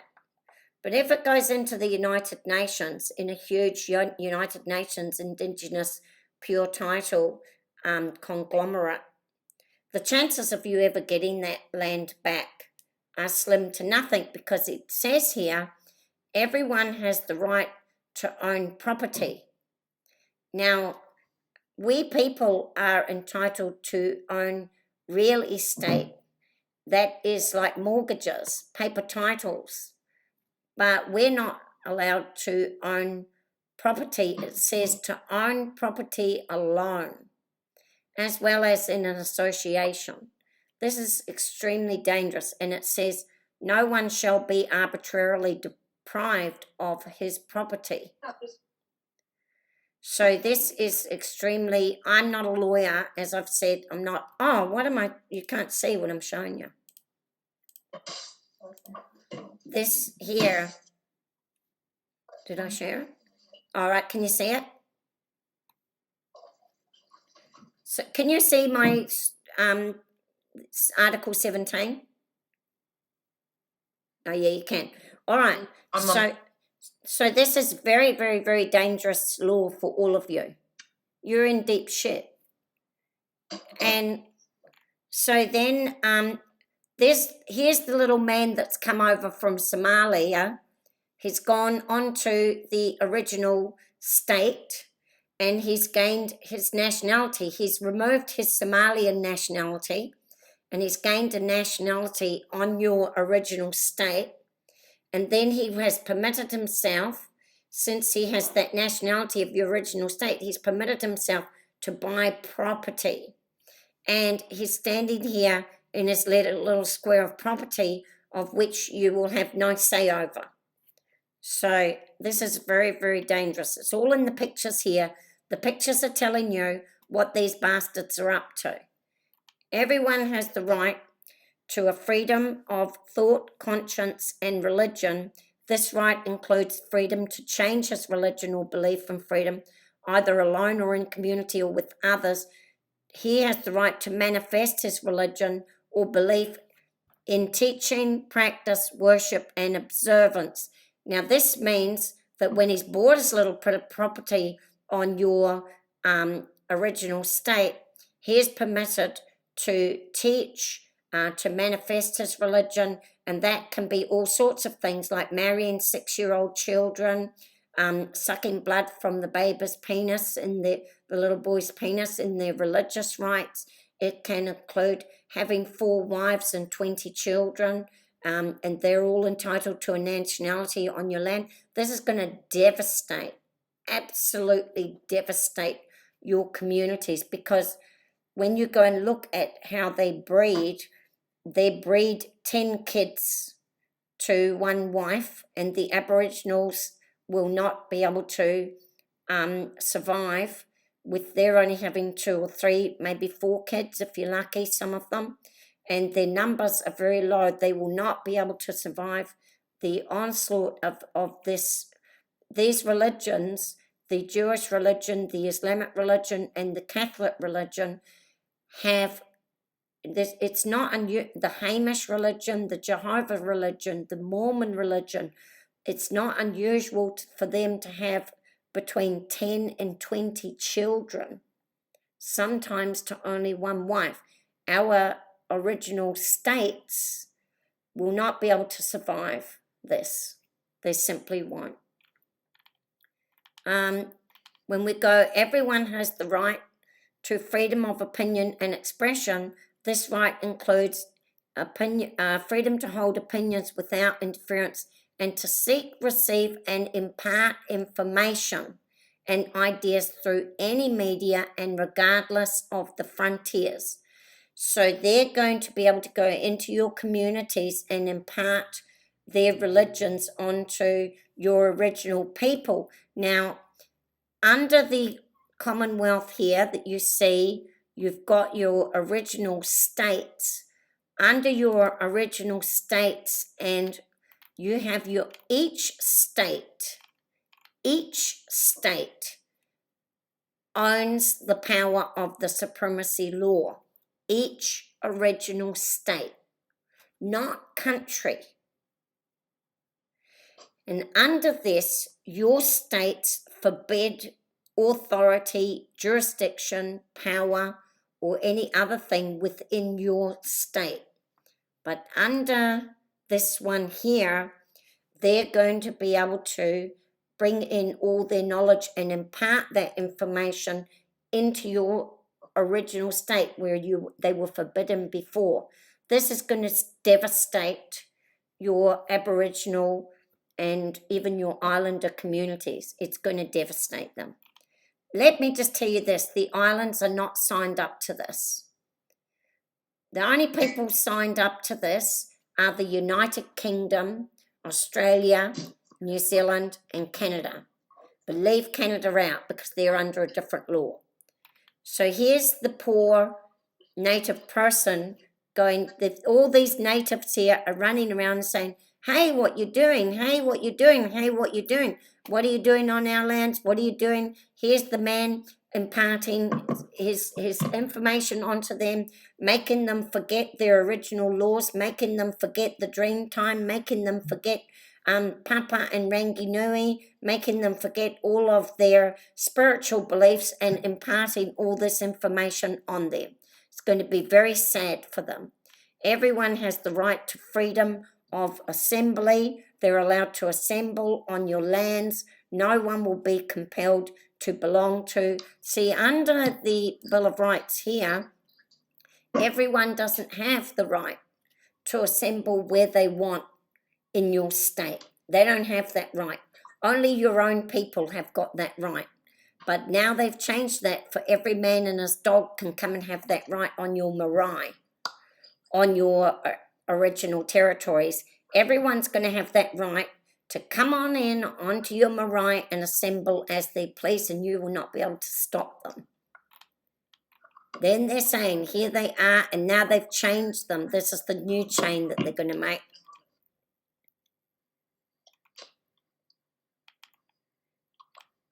Everyone will have the right to take part in the governance of your original states.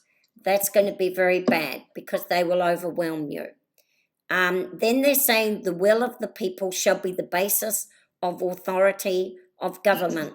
This will shall be expressed in periodic and genuine elections, which shall be universal, equal suffrage, and shall be held by secret vote.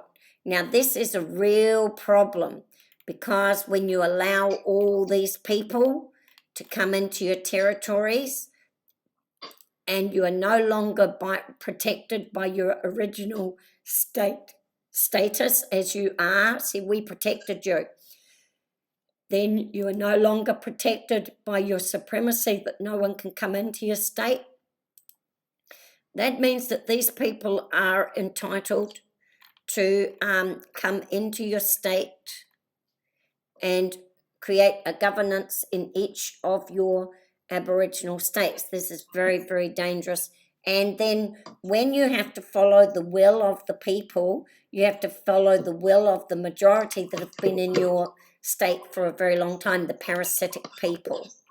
You can see here it's a very, very dark place that you're going to be taken to. Now, I'm not going to do everything here, but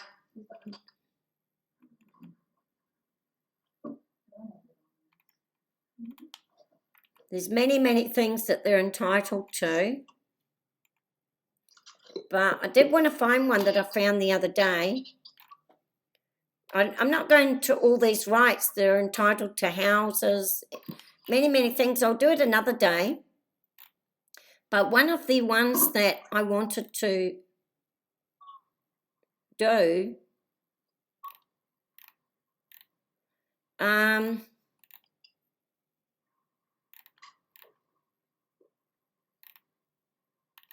had one about tyranny. I think it was right up here. I might have missed it.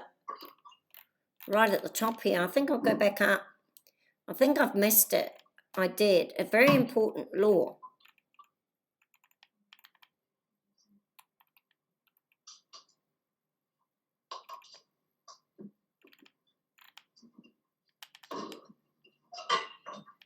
Oh, here.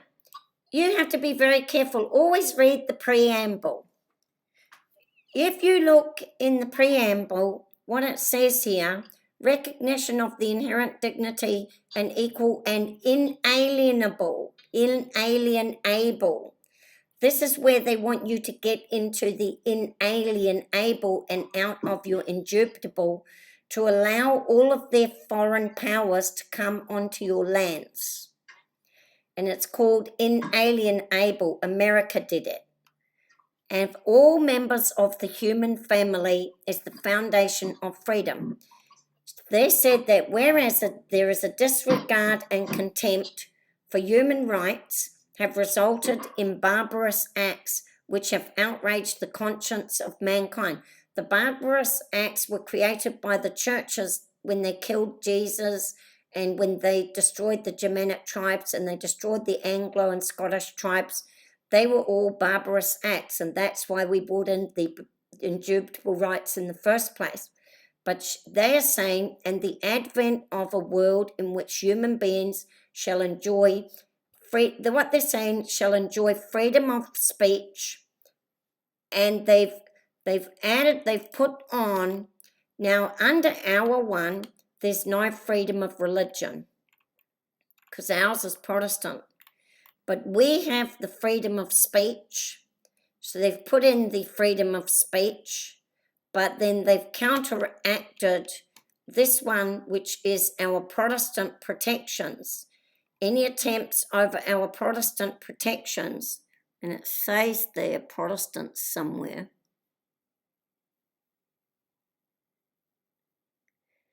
Oh, I'm on the wrong place. Am I? Yes.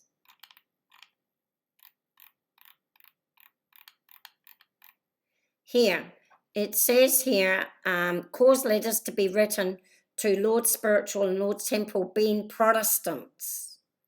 So this is extremely important, and to protect our Protestant religion from we want to be protected from the barbarous religions. So to be protected from the barbarous, so what they've said is that we are to get our freedom of speech, but they are to get their beliefs and their freedom from fear, and want has been proclaimed as the highest aspiration of the common people. So we wanted to be able to speak freely, and we wanted to be able to be freedom of fear. That's how, but he said, whereas it is essential, if man is not to be compelled to have recourse as a last resort to rebellion against tyranny and oppression, the human rights should be protected by the rule of law.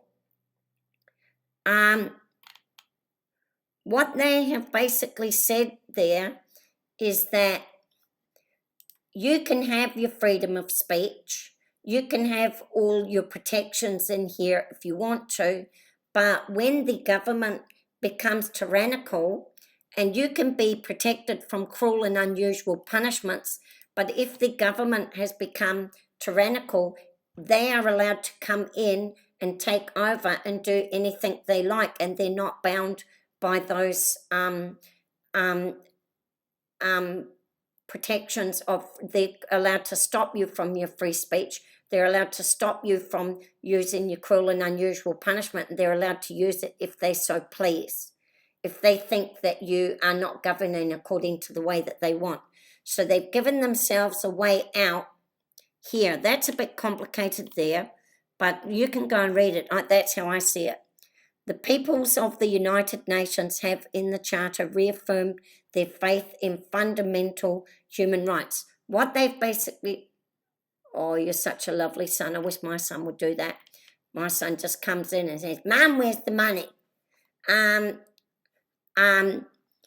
What they're saying here is the common law people, that is us, want to have freedom of speech, and they want to be free from fear, and they don't want the cruel punishments and the barbarous acts that they had been subjected to in the past.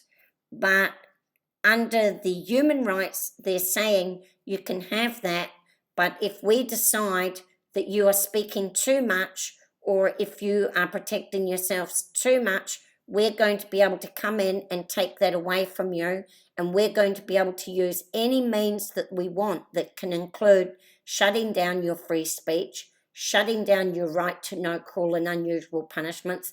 They can do any means that they want to do under the human rights, of which they say the peoples of the United Nations and the Charter are reaffirmed by their fundamental human rights. So member states have pledged themselves to achieve with the cooperation of the United Nations. This is why all your freedom of speech is being shut down, because they're saying that your freedom of speech is annoying to them. So they're saying that you're not allowed to have your freedom of speech because they say it hurts them. So basically they have put in, basically what they've said is, here's your common law, and then here's us, we're taking over your common law. We're not allowing you to have it anymore. So that's what they've said there. And if your country has signed up to this, goodbye common law, hello human rights law, which includes all the people of the 370 million refugees of the United Nations. Their law is going to trump your common law. That's what they're saying here. So, can I change it, Natasha? So, when I've gone to my case here, well, I've gone back to the court, and what I'm trying to do, remember I told you S28, I'm not going to do it again. I have done a law here, and I've taken the 1990 Bill of Rights, S28, other rights are unaffected. And you'll see here that I've claimed that we are the other rights, our common law rights, our indubitable rights are the rights that should be unaffected. And I've joined us all up. I've put here Commonwealth of Australia Constitution Act. Then I've put here the Bill of Rights UK. Then I've put here the Bill of Rights 2015 New Zealand legislation. And then I've put here the 1865 native rights, where we put all of our native people, gave them all subject status to put them under these protections. Now, if you go to, I'll have to flip and flop here. Then if you go back to your Commonwealth law, I'll just go to share entire screen. I don't know if people can see the entire screen. Right. So you go here, that I said to you, your constitution is irrelevant. It is this piece at the top here that is relevant, that says that you are under the crown of the United Kingdom. That's where you're under, and all laws in your constitution come from that. All right? So then when you go to here, that's why Matthew has said to me, the Commonwealth of Australia Constitution is irrelevant, and I'm saying no. I'm saying only the constitutional part of it can be irrelevant, but the top part can't be removed. And so you can still use it using the top part. They've removed the Constitution here. That's what they've removed, the Constitution. But they haven't removed this part here, that you're underneath the crown of the United Kingdom. That hasn't been removed. They can't remove it because of your non-obstant law. So it is, so they can't remove it because of that. So this would all come under these are the called, this is what they're talking about when they say pretended titles of the crown. They're pretending to be your crown. The United Nations is pretending, but they are in fact not. So when you go and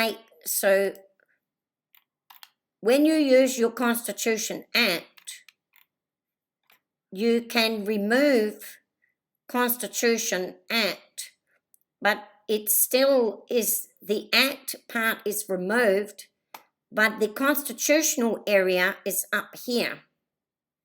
Here's your constitutional area here that all of their acts get their power from. So they can only remove all of their acts but they cannot remove this. So when you do, in my opinion, when you do your legal documents, you must include Commonwealth of Australia Constitution Act 1990, and then you put in your Bill of Rights UK, and it should be the Will and Mary actually. You have to put Will and Mary.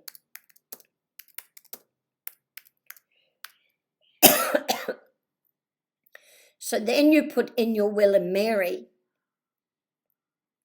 and then you put in your Bill of Rights. New Zealand legislation, which is not the Will and Mary, because it's an act. And then you put in your native rights, you see.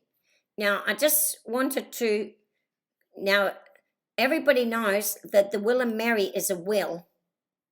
And I don't know where I saw it here previously, but it does say that you must follow the will of the people.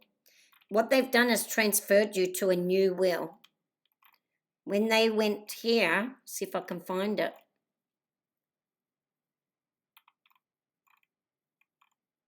When they did the lands,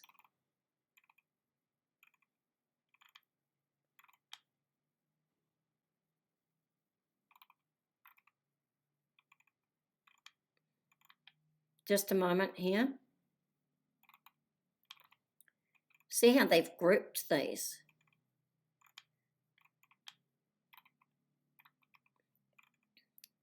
They've given themselves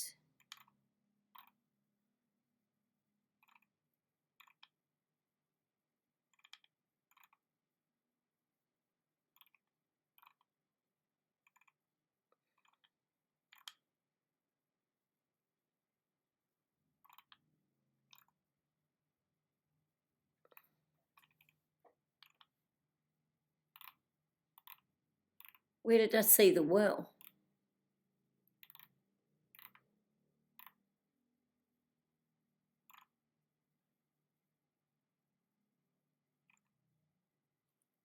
Everyone has right to take part in government. Oh, here. You see here, it's got the will. If you see here, it's got the will here. So this is very dangerous because you can see how they've grouped this. So we've got our Will and Mary, and that is actually a will. But they've given you a new will, which is here. And you'll see how they've attached it. If you go down to what the laws were that they have attached here, they've done it very, very sneakily.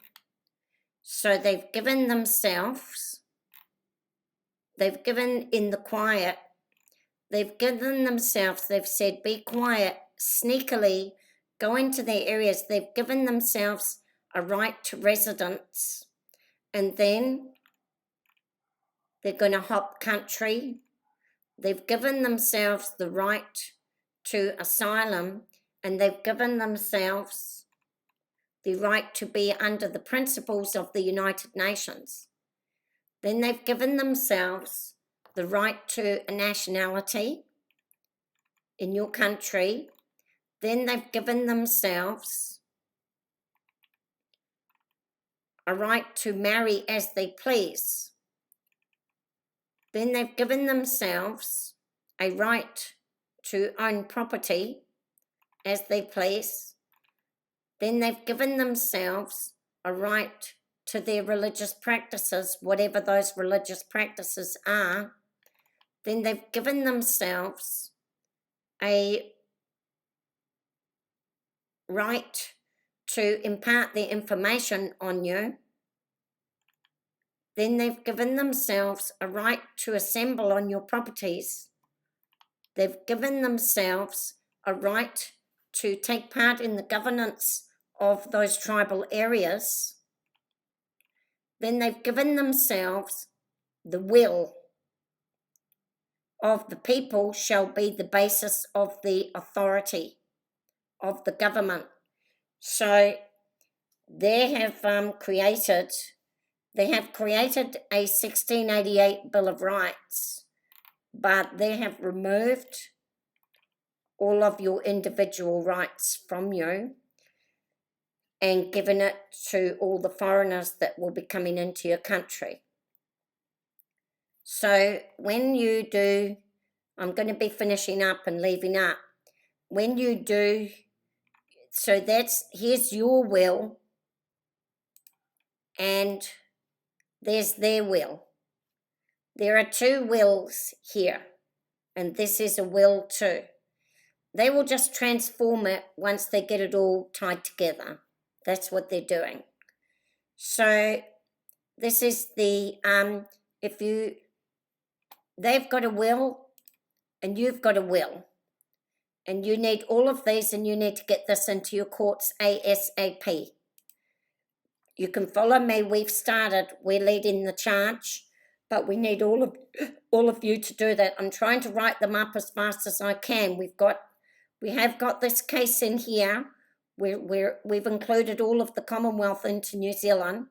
So we have got this case here, but everyone's going to be having to go and do this in each. You have to do it in each state, including your original states.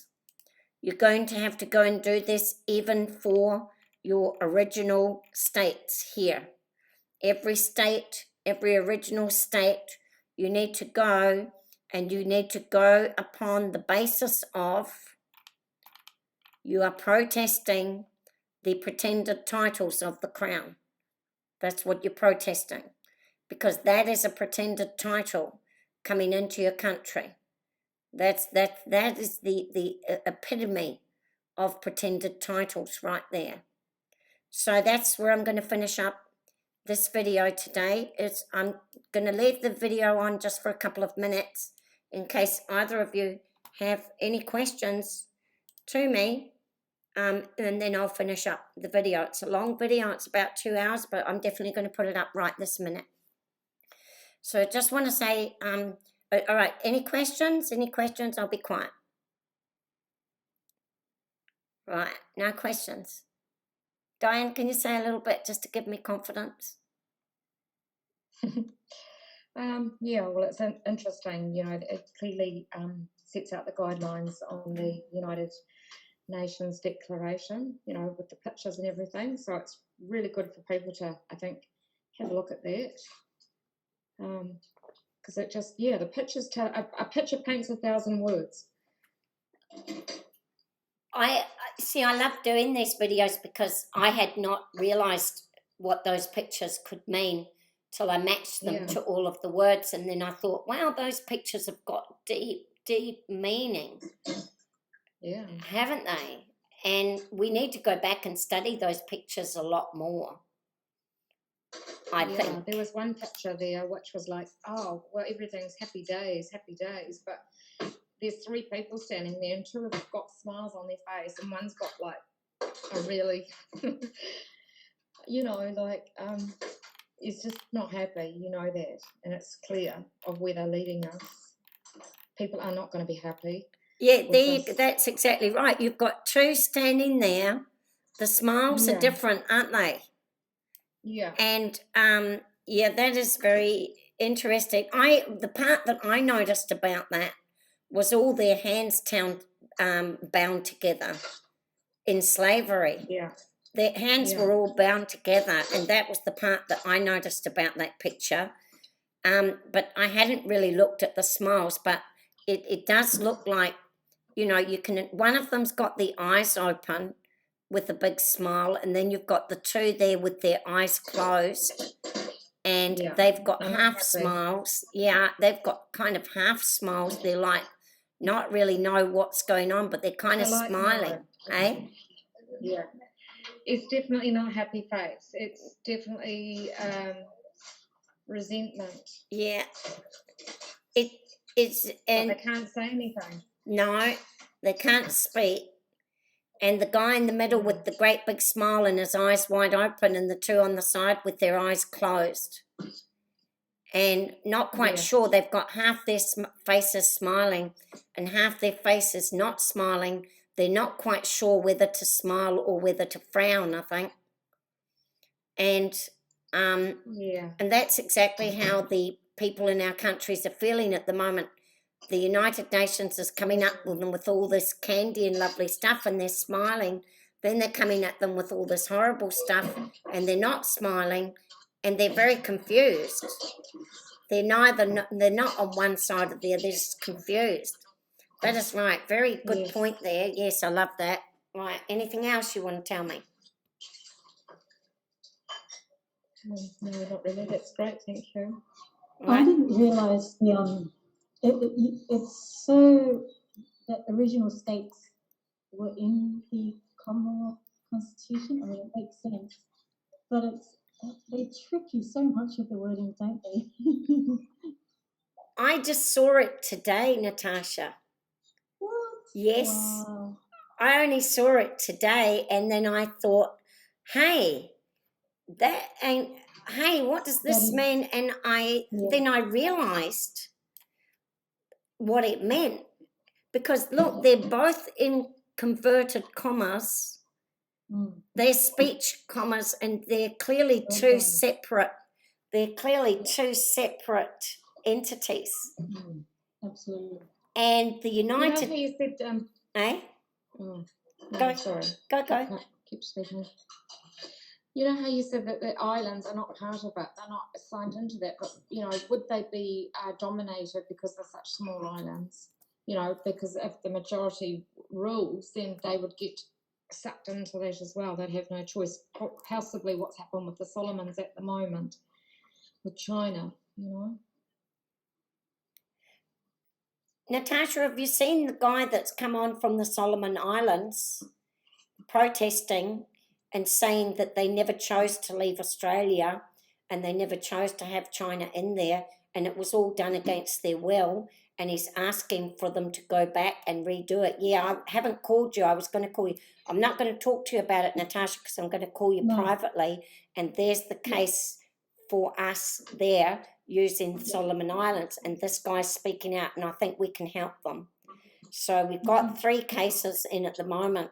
Yes, so yes, but that is very poignant little piece of word there that says original states. Very, very, very powerful. And it just goes to show that you've always had a lot of power, but you just didn't know that you had it, how much you had. But anyway, so any more on there before we, more questions is good. More issues. So the main issues, any more? No. All right, I'm going to close up the video on that. It's a long video, folks. You can all watch it half and half, but I will say every bit is important. Kate Floss, we've started up a group called the Maori Peons group, and it's called, but it is also called the 1688. It's called the 1688 Maori Peons group, where we're joining to people, and we're going to create a group that only deals in our 1688 protections and the ways that we can use it in the court. We're not interested in subordinate laws. You can bring us a subordinate law case. We will put a tiny, because you have to have a cause. We will put it into the cause of your problem in a tiny little section, but after that, we only focus on our indubitable right, and the whole document will be based on indubitable right, but we only use it as the subordinate law as a slight springboard to catapult us into heaven. Going to use it as a springboard to catapult us into heaven. Once we get into heaven, we're going to drop your subordinate law, and we're going to fight shield against shield, sword against sword, gun against gun, law against law, and they're going to use their indubitable, we're going to use our indubitable right to force them to kneel, and they're going to have to try and weasel their way out out of the indubitable right. And if they can't weasel their way out of that indubitable right, we have got the same power, and we will be able to force them to kneel. It's going to be, you get your sword, kneel to the sword. We're going to force them to kneel. Then we'll come out with our declaration. When we've got our declaration, we'll take that dirty old subordinate law that they went and made when they shouldn't have made it. We will attach our declaration to it, and you will take that to the earthly court and force them to kneel as by the order of the heavenly court. So our 1688 group is only focused on the heavenly courts, showing you how to get yourself into the heavenly courts and out of the earthly courts. Okay, so when you want to go to heaven, you've got to die. You have to die to go to heaven. So you die on the earthly plane, you ascend up to heaven, and then you do your battle in the heavenly realm. And then once you've done your battle in the heavenly realm, you descend back to the earthly plane, and then you can go back to the living man or whatever bullshit you want to do down on that earthly plane. So you've got to die to get to heaven, and that means, how do you die to get to heaven? You've got to go into the court and ask to be killed and ask to enter into their heavenly realm. That's what you've got to do. So there you go. That's the end of that video.